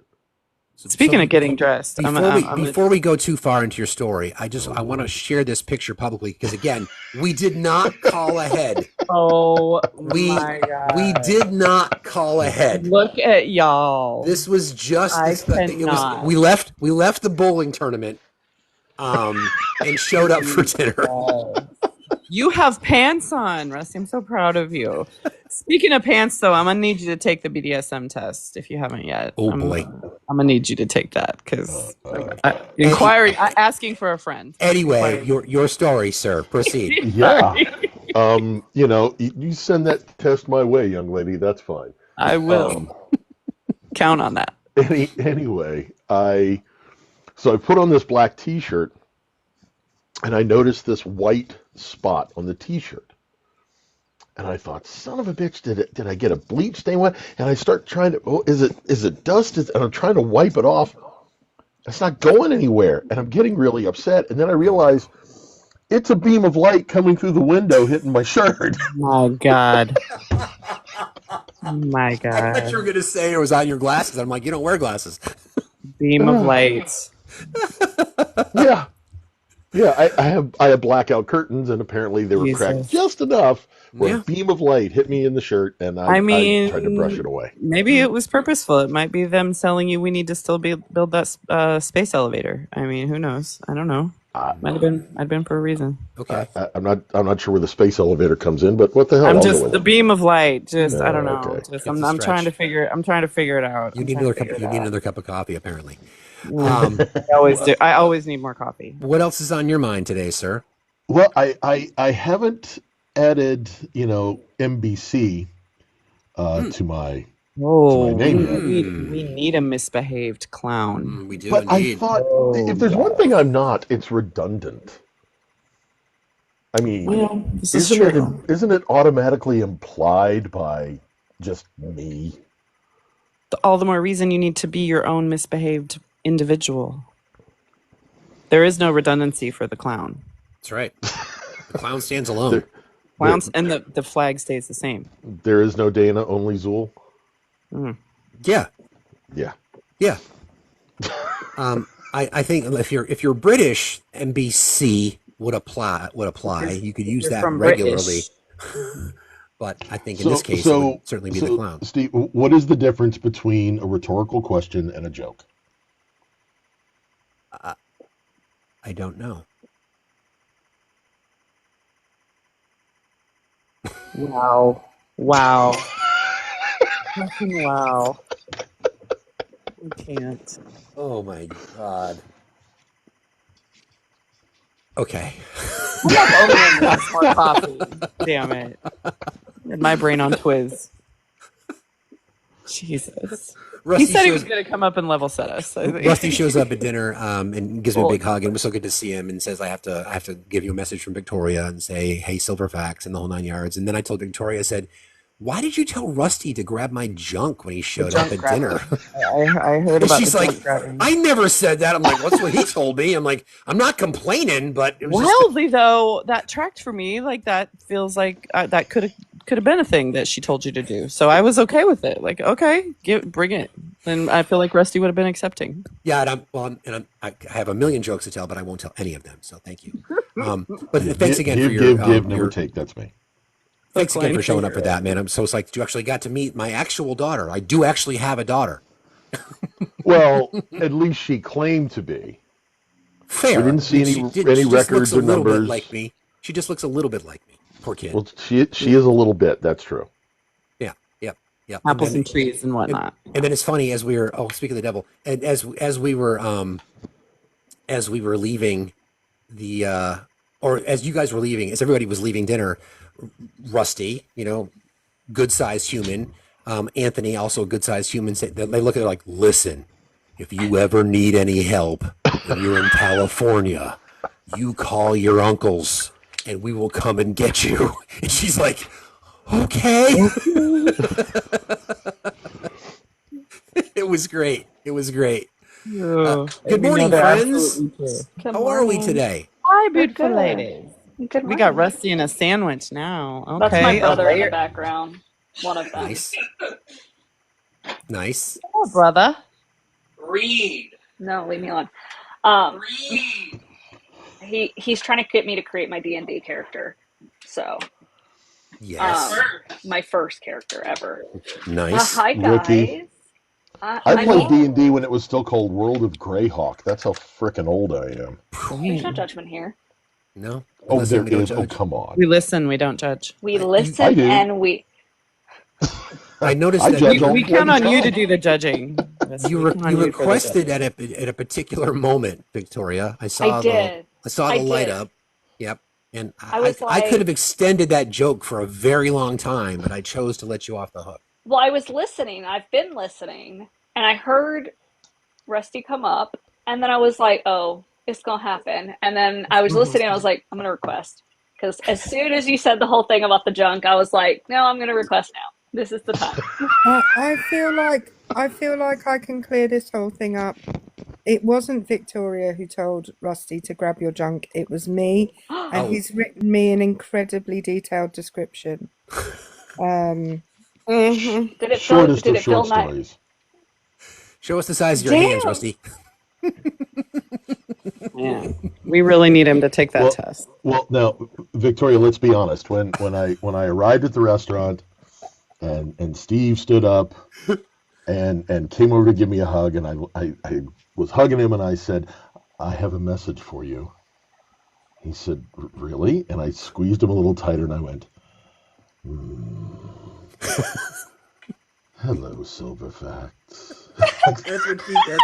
That's pretty much exactly what he did. Oh my god! I love that so much. Did it make you moist in the slacks when he did that? It was not an uncomfortable moment at all. Someone whose face I've only seen in a square box and spoken to on the phone for a couple of years, it didn't make me feel uncomfortable one bit. And Obi was there. As proof of the encounter. We're just here to make things awkward. Hey, listen. Yes. You've never actually met Dick Sweat, but you have experienced it. So this is true. Never actually met Dick Sweat, but certainly have experienced it. Yes. And the flag Richard stays Sweat. the same. And the flag stays the same. The flag stays the same. Oh my How god, are that you? was the best. How are you, fabulous people, today? Everybody good? Yeah.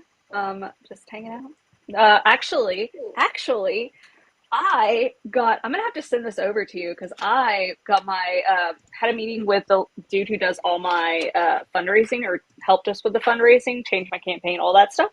And he sent me over my win numbers and like the district percentages for like the gains that I made and what it would take for me to win this district. And I'm like stoked. I am so fucking stoked right now, guys.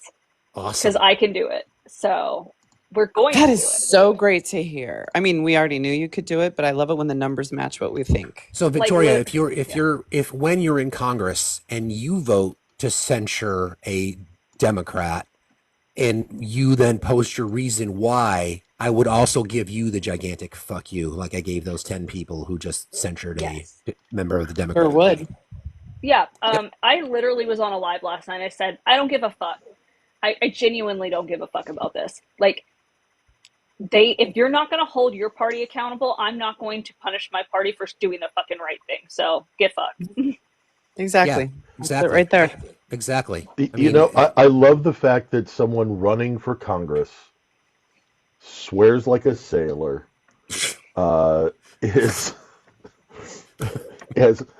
makes questionable statements that I find hilarious, but then again, consider the source. We've talked about this.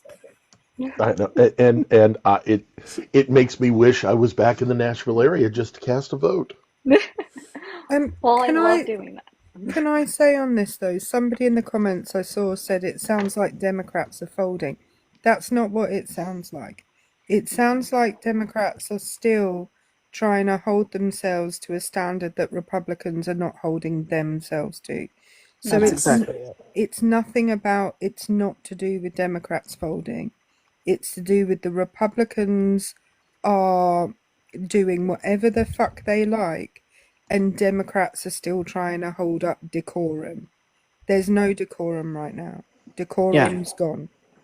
Totally We're not agree. playing the same game anymore. Decorum has now been replaced by rage, and that's what they need. Decorum needs to be placed by Dick Sweat. Obi, what's on your mind, sir? Dick Sweat. Greetings and salutations. Greetings, Hello, salutations. Greetings. First, you said space elevators, and then I did. had to shift in my chair. I know. And then there was continuous discussion of rusty junk. I once again had to shift in my chair. The slacks were moist. Then there was further remembrance of the visual of a manly embrace between the silver fox and said clown. Again, I had to shift in my chair. Where were you people in my time of need as I'm shifting in my chair? Why are you making me a victim? Why are you torturing me? And who's going to come give me a manly kiss? With or without tongue, up to you. I'm not I picking. know where I Steve would. was. Steve I was mean, on Steve was on this live getting a text message with a picture from my husband. Yes, Hey now. Steve was. Oh. Yes. Well, he is the Now, pepper to your salt. was that so. texting or was that sexting? I would go with it was the latter of those two. It definitely It couldn't be. It could not be Nick. Again, unsolicited. Thank you, buddy. I can neither confirm nor deny the existence of said picture. I don't. It's not something you would have on the wall in a child's room. Let's put it that way. Okay. No, I know. And for the record, speaking on behalf of our wife, she took the test. Oh, our wife. That's amazing. And I'm so proud of her. you know what's really cool? And this could explain the energy between our wife and myself. I was gonna say, I bet y'all matched. Can't confirm. We are so aligned. Woo! It is awesome. I mean, if we didn't know already, now we really know. we always say that we found our person. This test solidifies that. And now that you are here, Rusty, I think it's absolutely necessary that you take this test. Yes. It is a requirement. Okay, hold on. You ready? Again? Yeah. Yes. No, as in take it again. Have you taken it already? Oh. Multiple times. Really? Well, we need The receipts. same one that we've all been taking? I'm not sure if it's the same one you've been taking. Well, we'll text you the link. We'll make sure that you have it. And this Let's just say I will state, as I have stated openly for many years, I have an extremely colorful background. A rainbow. I don't believe you. It's colorful. That sounds like I feel like you're vanilla. I don't know. I think he'd be probably also a brat tamer. I feel like he'd be a brat tamer. I think there's categories that only exist on Rusty's list. Maybe he'd definitely be a rope bunny. Definitely be a rope bunny. This test, by the way, this test, Miss M, is the BDSMtest.org. Yes. Yes. I have Moth taken posted it in the main chat. If you guys for the chat, if you guys go back to yesterday's chat, Moth posted it in there. Feel free to take it. Enjoy. Joy is an act of resistance, so enjoy. and What's weird about it is, if you happen to be single, you could look at everyone else's tests and see who matches up with you. Well, right. Interesting. Interesting thing, Steve, the other night, when he looked at my test and then looked at my husband's results, he was like, I don't understand how you guys match up. No, but we're a perfect match. Yeah. Yes, exactly. I won't share your results publicly, Eve, but let's just put it this way. There is a lot of color variety on your test results. Eve is the I'll leave rainbow it at we knew that. she would be, right? Yes. You know, Yes, Eve, Amy, Eve is the rainbow. in all honesty, I have been known to correct the occasional brat. Well, I would hope so. Yes. I would Just so expect that, nothing less from you, Rusty. just so that everybody knows, you don't want someone with the exact same things as you. Oh no. So You want a yin and a so yang to it all. yeah, Right? so Yeah. You leave you my might yang have out of some this. things that match up, but if that person is like hunter and you're quite high on prey, that all works out. If that person is voyeur and you're quite high on exhibitionist, that all works out. You know, there's stuff. Just saying. Well, it is very difficult to yourself.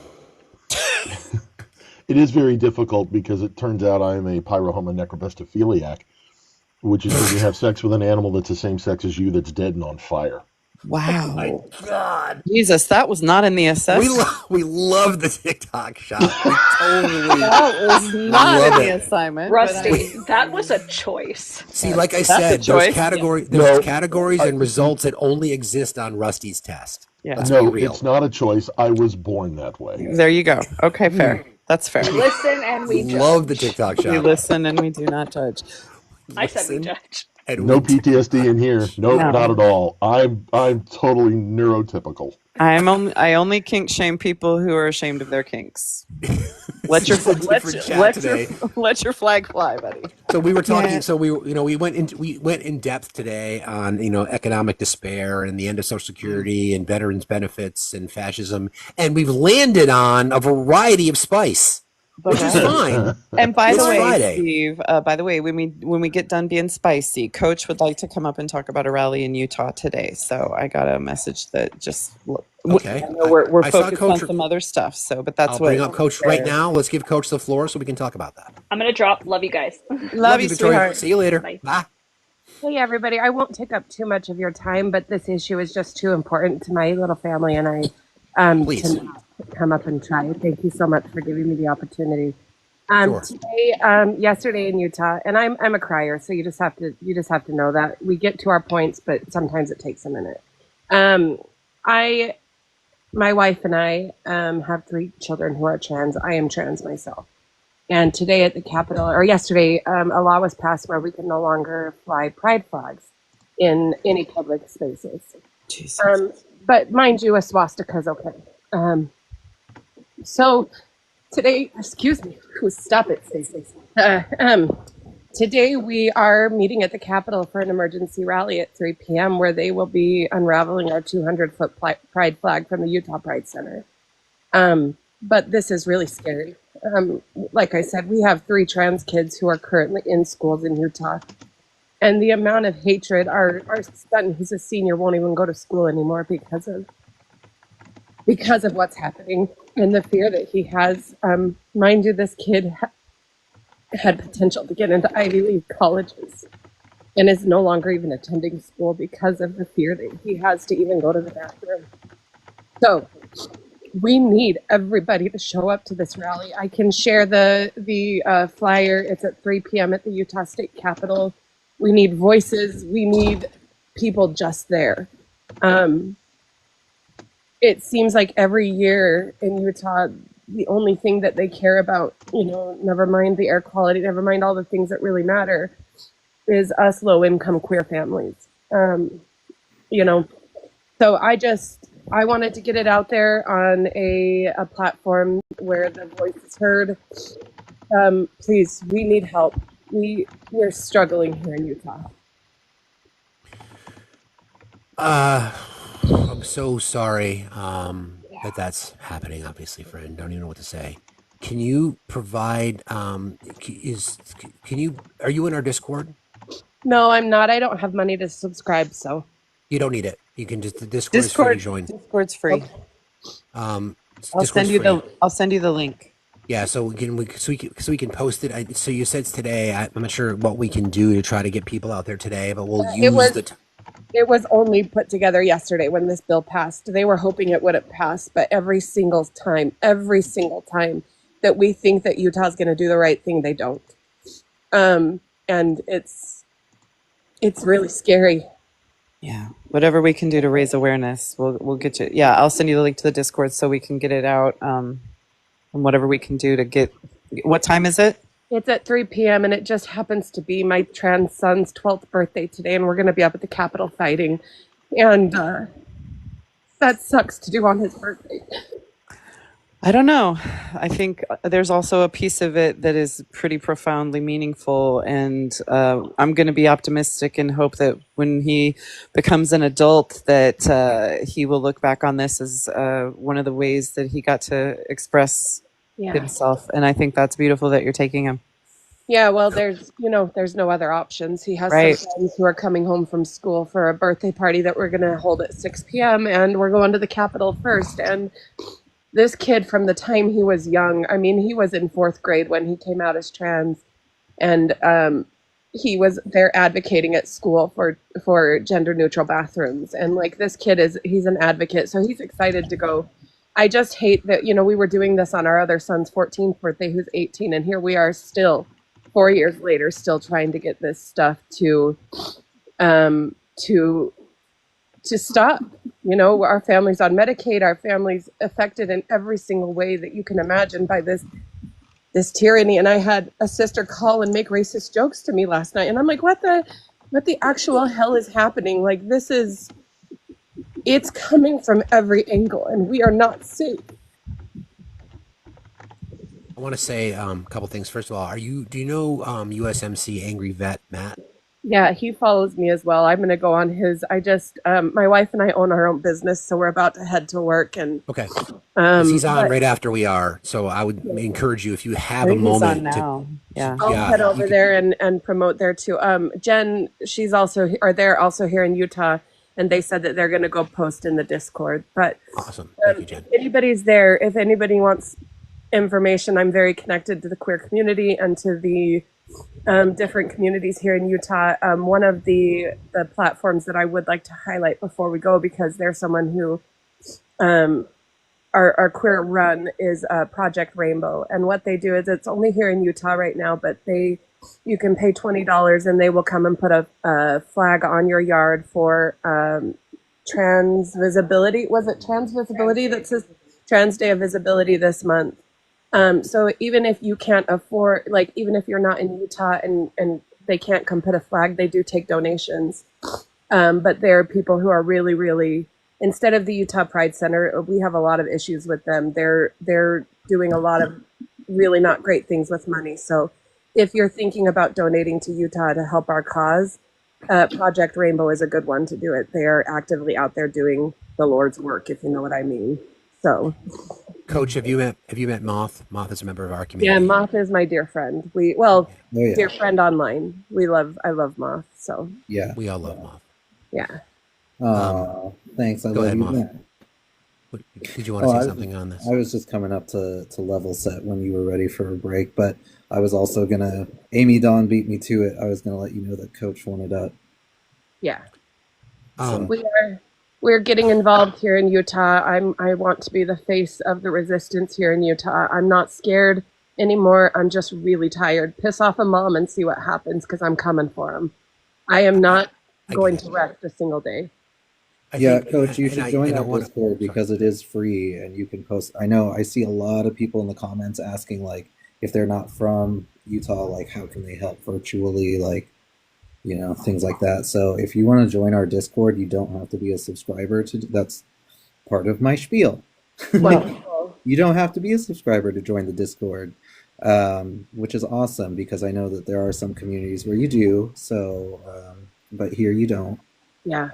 So we also have we also have our MBW Discord. So we have our facts and our MBW for our movement as well. And as you well know, you are always welcome whenever the MBWs are up, because we need updates on what's going on, and we'll always want to be able to platform you so that we can raise awareness, and wherever people can help, they can. And Coach, Amy, I love you so much, and I'm so grateful. What were you going to say? Sorry, Steve. That's okay. I was just going to say, I mean, I know you had some, like you had said, you don't want to bring your kid on their birthday to this rally, but I would encourage you to do that. Yeah. Because we need to create the next generation of activists. Oh, And it sounds like you said your son, right? You said already been highly involved yeah. in these kinds of things, and this is the full circle solution. Yep. Like I know it may not be it may not be the best day, but I think it's important. Again, I can speak to that from a privileged white man in society, but I remember taking my kids to events when they were younger, and that muscle needs to be exercised, and the earlier you can do it, the better. Well, It may and create that's for a memorable, if I can use words today, birthday. well, and that's he will be so grateful to go up. We are a low income family, so I mean, if anybody wants to send me anything, I think I have my information in my bio. But we're gonna take him out to Olive Garden for dinner tonight, and we're just like the kid truly deserves the world. He was sorry. His father has turned him away completely. And he's just an incredible kid. He's just the most incredible kid who deserves the world. And I know that the beautiful part about my link is that I know that he is going to be thrilled when I tell him we're going up to the Capitol.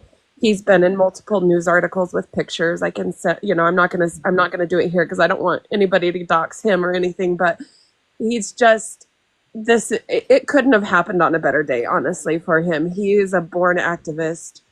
I mean, how can you not be when you're just a trans kid trying to survive in Utah? So, and imagine how affirming that's going to be to have him go to a rally, to see all these people show up in support of a community that he's a member of, in a world where our government and people who support it are trying to erase his existence, and he gets to go to a rally where people are showing up to say, oh no, not today, not fucking today in our state, we're not doing that. And I think that is such a beautiful gift to give him, to be validated and seen. You are an amazing parent, and I am so glad that he has you and the community to support him. So, Coach, I want to, and Eve was reading my mind, talk about brand sharing. So if it's something that you would be interested in, I would love for you to create an Amazon wish list so we can support your kid. Oh my God. I would be happy to post it in our link tree. Yes. And I would be honored if you would allow us to do that for you. My wife and I are just sitting here crying.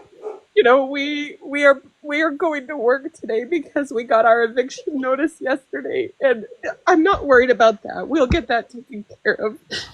The only thing I was worried about was getting my kid his birthday. I can work. Let us shower.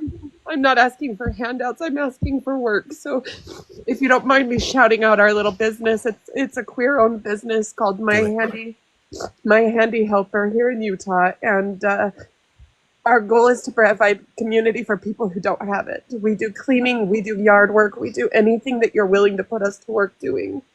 It's only $20 an hour because we want to stay affordable for our marginalized communities and our low-income communities as well. Wow. What we're doing is every tip, every extra bit that we get, we turn around and go out and volunteer for a family in need. What's the name of the business again? It's called My Handy Helper. Okay. I only have a Facebook page set up. We don't have a business license yet because we haven't been able to afford it. So we're just doing independent contracting right now. But like I said, I don't want handouts. I just want work. And so if anybody knows of anybody in Utah looking for help, we have 3 people right now that we my wife, Jen, our best friend, and myself, and we want to be the community for people who don't have community, because I lost everything when I left Mormonism and came out.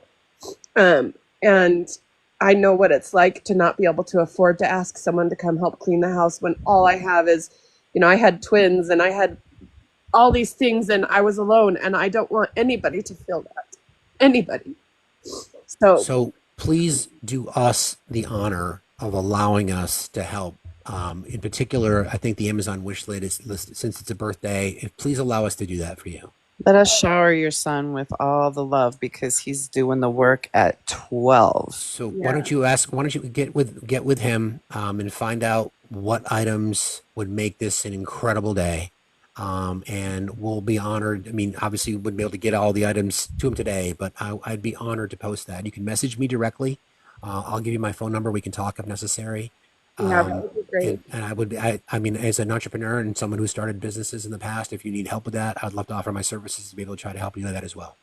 That's where I need the help. Is we're just trying to get it out there. Luckily we're making enough, to support ourselves right now, but nothing beyond that. But luckily our apartments are really good to work with us. Like we only have $800 left to make rent this month, and we'll make that over the weekend. We both drive for ride share cars and different things. We're scrappy and we'll be fine, but it's just, the extras like birthdays and stuff that come up that you just can't, I have no way to budget for them. So I get it. Well, and Coach, I also saw Melly post in the comments as well that if you reach out to her, they'll put it in their MBW. People are asking what our Venmo is. Can I just give that a shout out? Please do. Are you? No, I can turn on my camera though, so you guys can see my beautiful face. I actually did my hair today. This is my wife, Heidi. I'm always in the background listening. Hello, lovely. Hello, our wife. Good to see you. We have another our wife now. We have another our wife. I'm going to give you the big screen here for 1 second. Hang on 1 sec. I'm going to give you the big screen. Okay. Oh, it's backwards. But it's at my handy helper. Just on that's on Venmo at my handy helper. And if you actually go to, I'm happy to put my phone number out there as well, only because we run a business and it's already out in public. But if you search my phone number of 801-688-2702, and I can put that in the comments, it'll come up. I don't care. People can dox me, reach out, send me hate texts. I don't care. But it's already out in public. That's the only reason why I share it. I just typed it in the comments. Is that correct? Just my handy helper? Yep, at my handy helper. The M is capitalized and the 2 H's. So. Okay. Yeah, Can I just say that your hair looks phenomenal. Phenomenal. Thank you. I have to give this a shout out. I don't believe in God or anything, but the one good thing they gave me was hair. I don't put any volumizing products in my hair. It just is naturally gravity. Yes, queen. You know what you could do? You could easily do with that hair. You could so easily pull off a David Tennant Doctor Who look. Yeah. Doctor hairstyle. You could so pull that off. Yeah. Moth with the Doctor Who always. Yeah. So, Moth, I love Doctor Who as well. So. Again, I want you to do us the honor of helping out your son. Okay. Okay. So when he gets home today, I'll wait and have him put together an Amazon wish list. And tell him to lean in. The comments that are wanting to jump in and help. So I have a feeling your kiddo is going to get a lot of presents because I've just been checking out the comments while we're talking, and I see so many people that are sharing your Venmo and asking for the number and she's crying too. I'm in a teacup for just a minute. I do. Okay. That's the only reason I'll break my Amazon boycott. Let me tell you that for that, I will override my need to boycott Amazon. I will send some love to that amazing. While Coach is teacupped, I'm going to go ahead and we're not even at 300,000 likes. I knew you were going to come up here and be disappointed. I'm disappointed, Moth, because we're getting close to the end here somewhat, and we're not even at 300,000 likes. I am disappointed, Moth Dad person right now. So I just put it in the comments. It's just the $sign and then Heidi and Stacy Johnson. Got it. I see it. Everybody grab that. If you can pin it up. Yeah. Can't pin it with people on the panel, sadly, but we can figure that out. We'll post it. I will grab that. If somebody can screenshot that and send it to me, I'll put it in my link tree. I'll post it in my bio as well as soon as I get off. But I just want to tell you thank you. And I'm not going to apologize for crying. I was raised Mormon. It's what we're trained to do as women in the Mormon church is cry because, you know, it gets that white victimization. And so we're just like, I'm working on pulling it together. I'm not a public speaker, but I really want to be. And so you know, there's I can help with that too, by the way. I was going to say, so much. Steve's your guy for that. Martina posted your I'm sorry, face. two people talking. What'd you say, Coach? What'd you say? Oh, I just said I've been wanting to connect with you, and I'm so grateful for all of you. This has been the uplift that I needed this morning, so thank you. That's what we do. I mean, I want to use this moment just to remind people that, you know, I've learned the hard way about not being willing to ask for help. Yeah. And this is a week that I've experienced something. I got the eye roll from Obi. I've experienced something overwhelming that this community has showed up for me. And if you allow us the honor of showing up for you, we will fucking show up for you. In droves. And coach, let me say, I know Steve's a big help there, but if you need any additional assistance or questions with things like public speaking, big time. I'm kind of the guy, so feel free to drop me a DM. I would love it. I'm wanting to launch here in Utah because there are activist groups here in Utah, but there's no one really showing up and being the face like you and Matt and all sorts. You know, I just want to be able to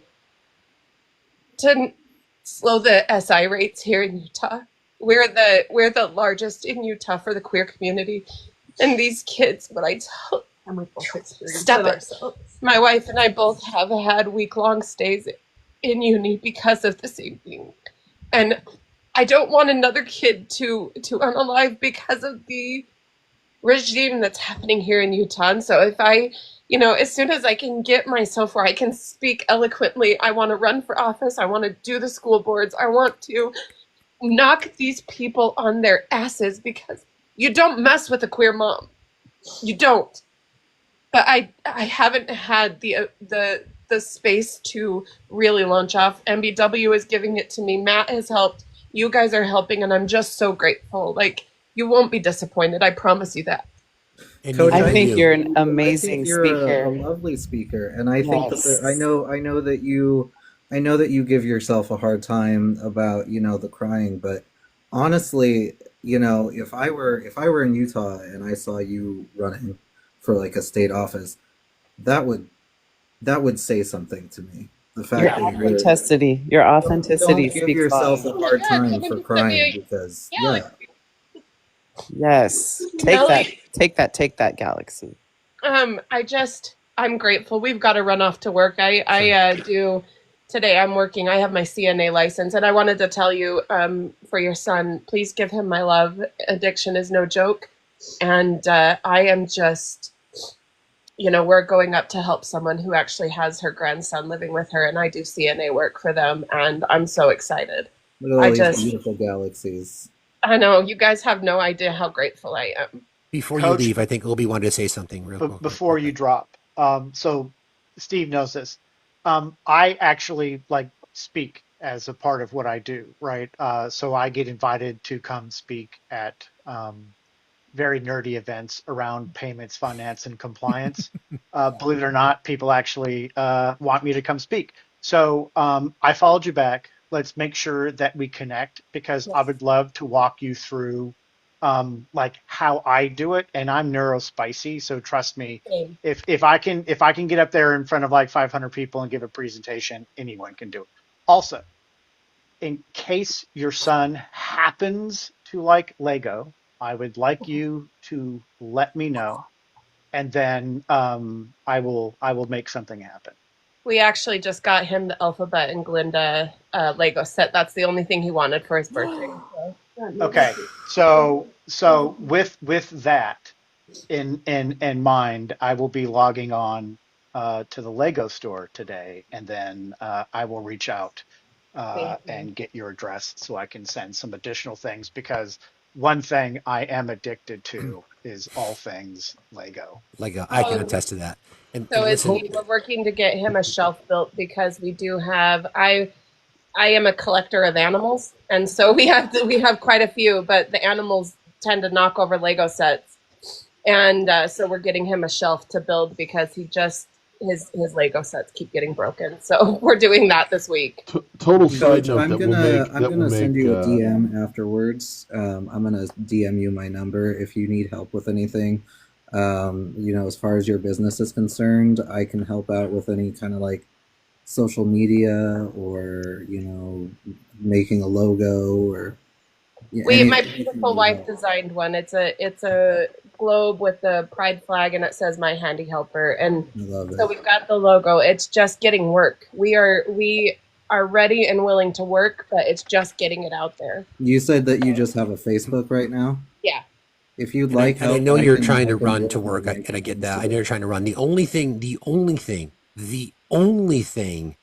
that keeping you us owe on track. us is continue to be the incredible parents you are and the Amazon wish list for your kid. Thank you. We'll do that today and then I'll message you. We love you. We love Love you. you guys too. Thank you so Thank much. you. Thank you for being here. Thank you for letting us help you. We appreciate you very Thank much. you.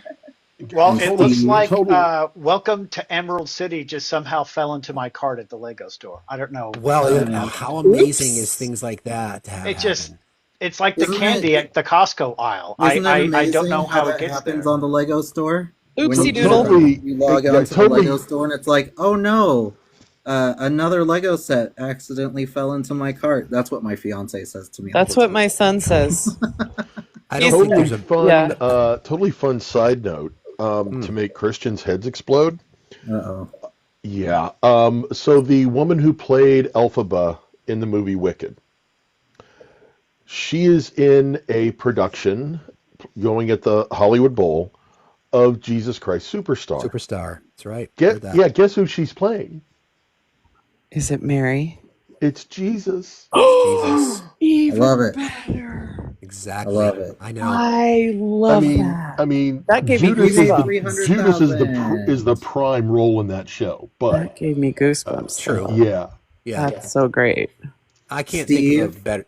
Yeah. I'm going to say something to you, and I want you to listen. Uh-oh. Okay. Okay. Just because we're helping out someone else Mhm. doesn't mean that you get to run and hide so that we can't finish helping you, because we're still helping you. Hope he's eyeballing you. We can help two people or more at the same time. We can all. I'm polyamorous. I know how to spread my love around. Right? So we like options. Excuse me while I shift in my chair. Thank you. I'm gonna get on Amazon and send you a new chair. I think that's what I'm gonna do for you, because Well, that we- chair. Seriously. I was going to show you the other day that I put together another Lego set. I'm all about the botanical sets, and I just bought 2 more of the botanical sets the other day because those are my jam. Amy, I think all you need to do is get him a coupon to have his chair martinized and then coated in. Actually, maybe I'll send. Did you just say coupon? Maybe I'll send Coach to go clean it. Maybe Coach needs to go deep clean your chair. She needs a trip to Cali. He said, but wait, no, let's back up. He said coupon and martinized. He said coupon. Coupon, not even coupon. It was a coupon. Do we know where we're at with your goal, Steve? I'm 1,000. I haven't even checked that story. And get him some S&H green stamps while we're at it. And, Dear God, the green stamps. Jesus, Gen X is representing right now. I listen. I appreciate everybody's kindness, but I have. There's no buts. I've received the love and the grace and the kindness of our community this week to the point where I'm overwhelmed. We have now had a conversation. Part of this platform for me is to have conversations like we just had. And I love all of you, but I would like to ask that if there's anybody that's considering donating to my cause, that you would instead shift your focus now to support that individual, because Coach and the story of their family and their son is why we are doing this. My situation came up and it happened, but I'm a privileged white guy in America. And there are communities in our nation that are under assault every single day. And it's the little things that we can do that I feel empowered to be able to do. So thank you all for all you have done for me this week. I will never forget it. But it's now time to move. and we're going to move on. All right, duly To help our noted. friend Coach. What I was going to send you, I'm now Hey, going Opie. to buy birthday presents for Coach's kid. Please In do. your, In your honor. Please somebody do. get Obi's attention and pop me on the big screen quick. Oh, now hold I'm on. trying to Do I need show to take my off. pants off? You might. Probably. If you don't want to Rusty get needs moist. to. Oh yeah, everybody wants to see the horse dog too. There's Yes. the horse There is dog. that Hi, horse Vash. dog. There's my other puppy. This is River. Nobody ever sees her. River, Hi, baby. River sweet. But Oh, here's Lord. just some of. I Whoa. just did this one the other day, Whoa. and this little guy is not an actual Lego. It's from a brand called Nano Blocks. Look how itty bitty those pieces are. Wow. Holy crap. I just put Holy that magnifying together. glass. And then I've got this one, which is cool because you can take this off and there's more like little trinkets stored inside that you can put on the tree, and you can put like family pictures on here. And then I've got from British. London. From British. Yeah, I got British. Doctor Who. Of course, the police box. The Doctor Oh, yeah. Who. I love that. It's I got bigger Dr. on the Who. inside. And Oh, then hey now. Hey, now. here's the roses that Ben got me for Valentine's Day. Oh, heart area. Oh. That's adorable. I have more, but they're not all in here. I love that. Yeah. I love And my that. awesome keyboard. That is pretty awesome. My 30-year-old. I put this together myself. That was like Of course you did. Of course you did. that was like another Lego building kind of thing, is putting together a keyboard with this cute little dude. All right. I think it's a great moment to kind of to stop because we're here and Hammer time. I just that whole amazing We're in a happy place. conversation. Yeah. So as is always the case, who's ever on the panel gets last words. AD. Ay. I don't know what more I can say about how great being part of this community makes me feel. And I am incredibly honored every day to have you all. The work I do is heavy, and y'all keep me light, even in what we do. It keeps me charged, keeps my batteries charged, and the folks who join us, I'm just eternally grateful, and I'm full of gratefulness today, even in the sadness, even in the hurt that we feel. We have each other, and there's just nothing better. And I will forever fight for all of you and be the accomplice. And we'll find joy in our timeouts. And thank you for the joy that you bring us. Thank you, AD. Rusty. You muted, friend. Yeah, I was already half a sentence in when I realized I was muted. Cause coupons and green stamps. Hey, And I'm now. yelling at clouds. I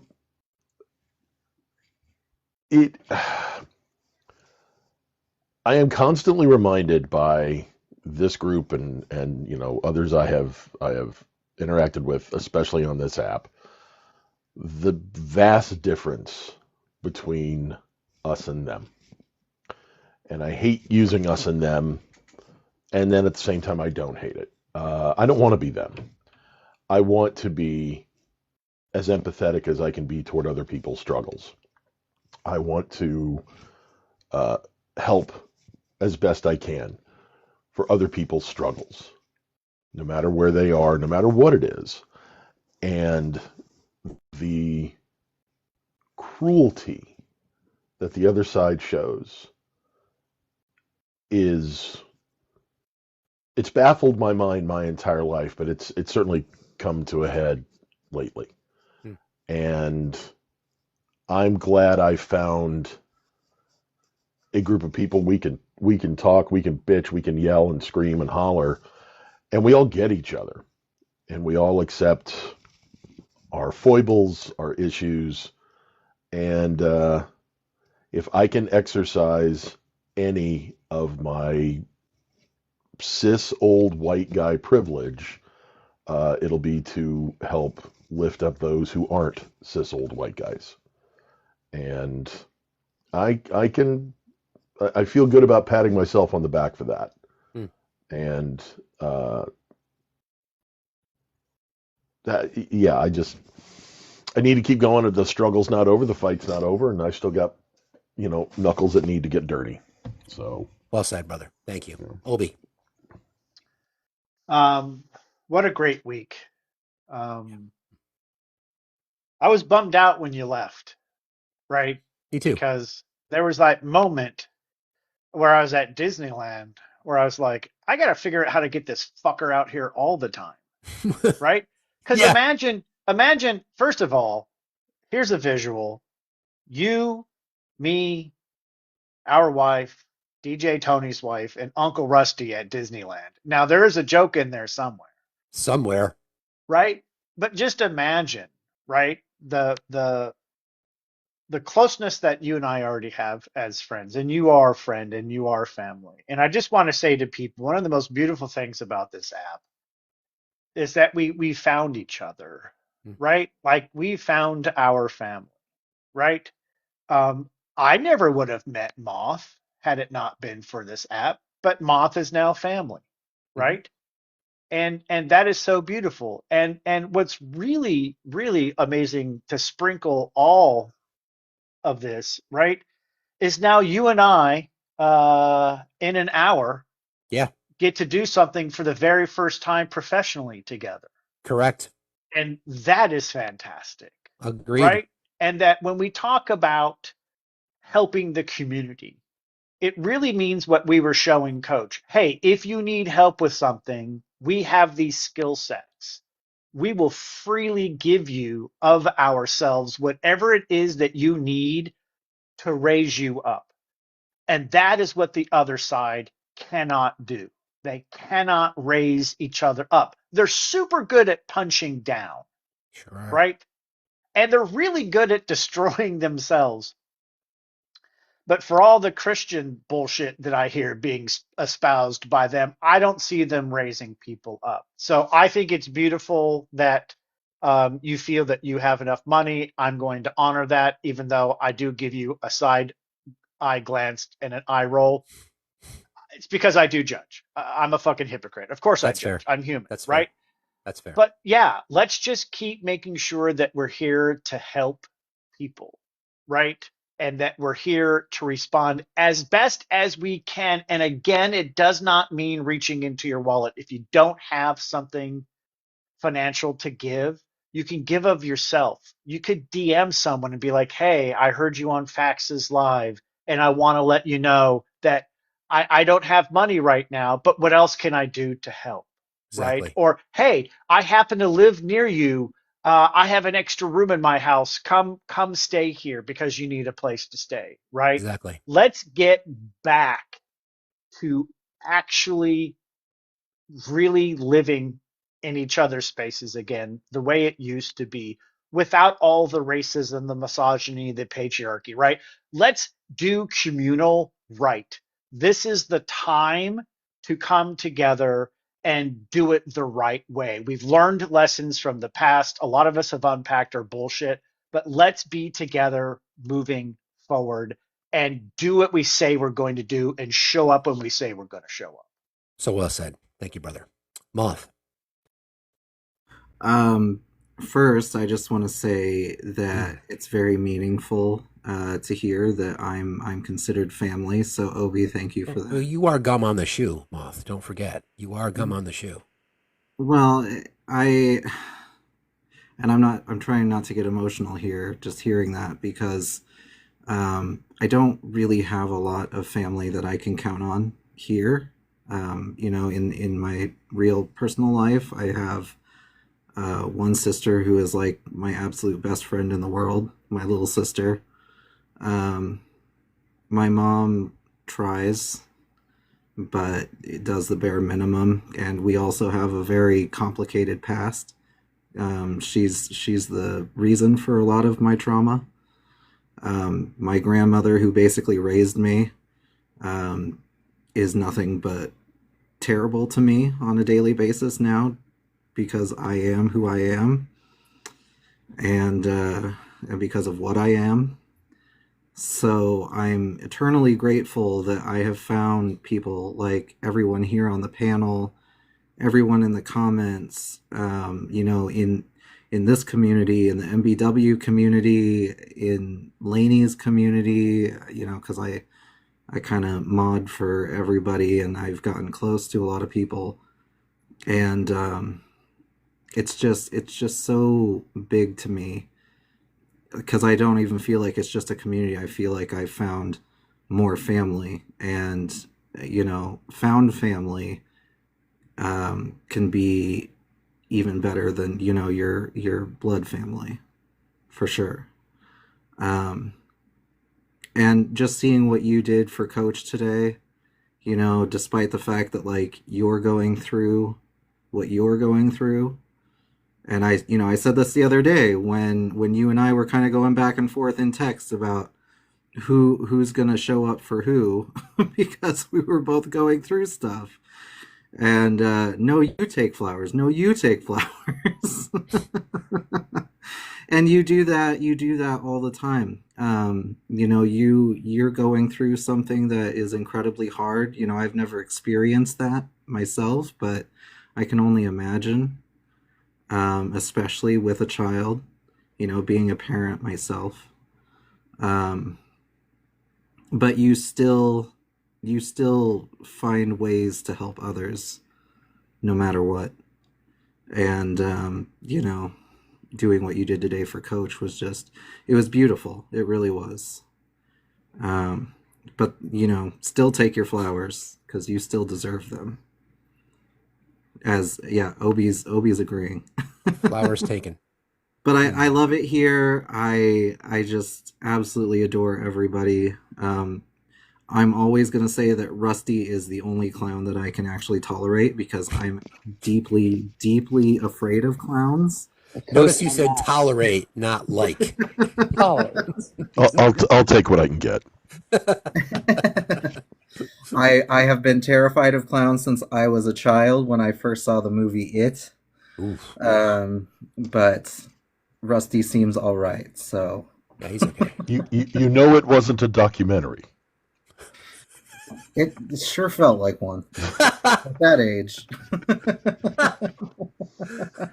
I cannot with you, Rusty. Well, and Amy, you know I love you. I love you so more. Much. I hate that we weren't able to connect when you came through Nebraska, but Best believe there will be opportunities, because I get back to my babies often, and you are one of my bonus babies. So yes, it'll happen. Yes, it will definitely happen. Someday maybe I'll be able to go to the state that doesn't exist and meet Steve. Please. Yes. There's so many people that I want to meet. Like, everybody's talking about going to NocoCon, and I was like, I wish I could go, but I'm in the middle of nowhere. Well, if you need an invite, Victoria's been handing them out like candy, so it's totally fine.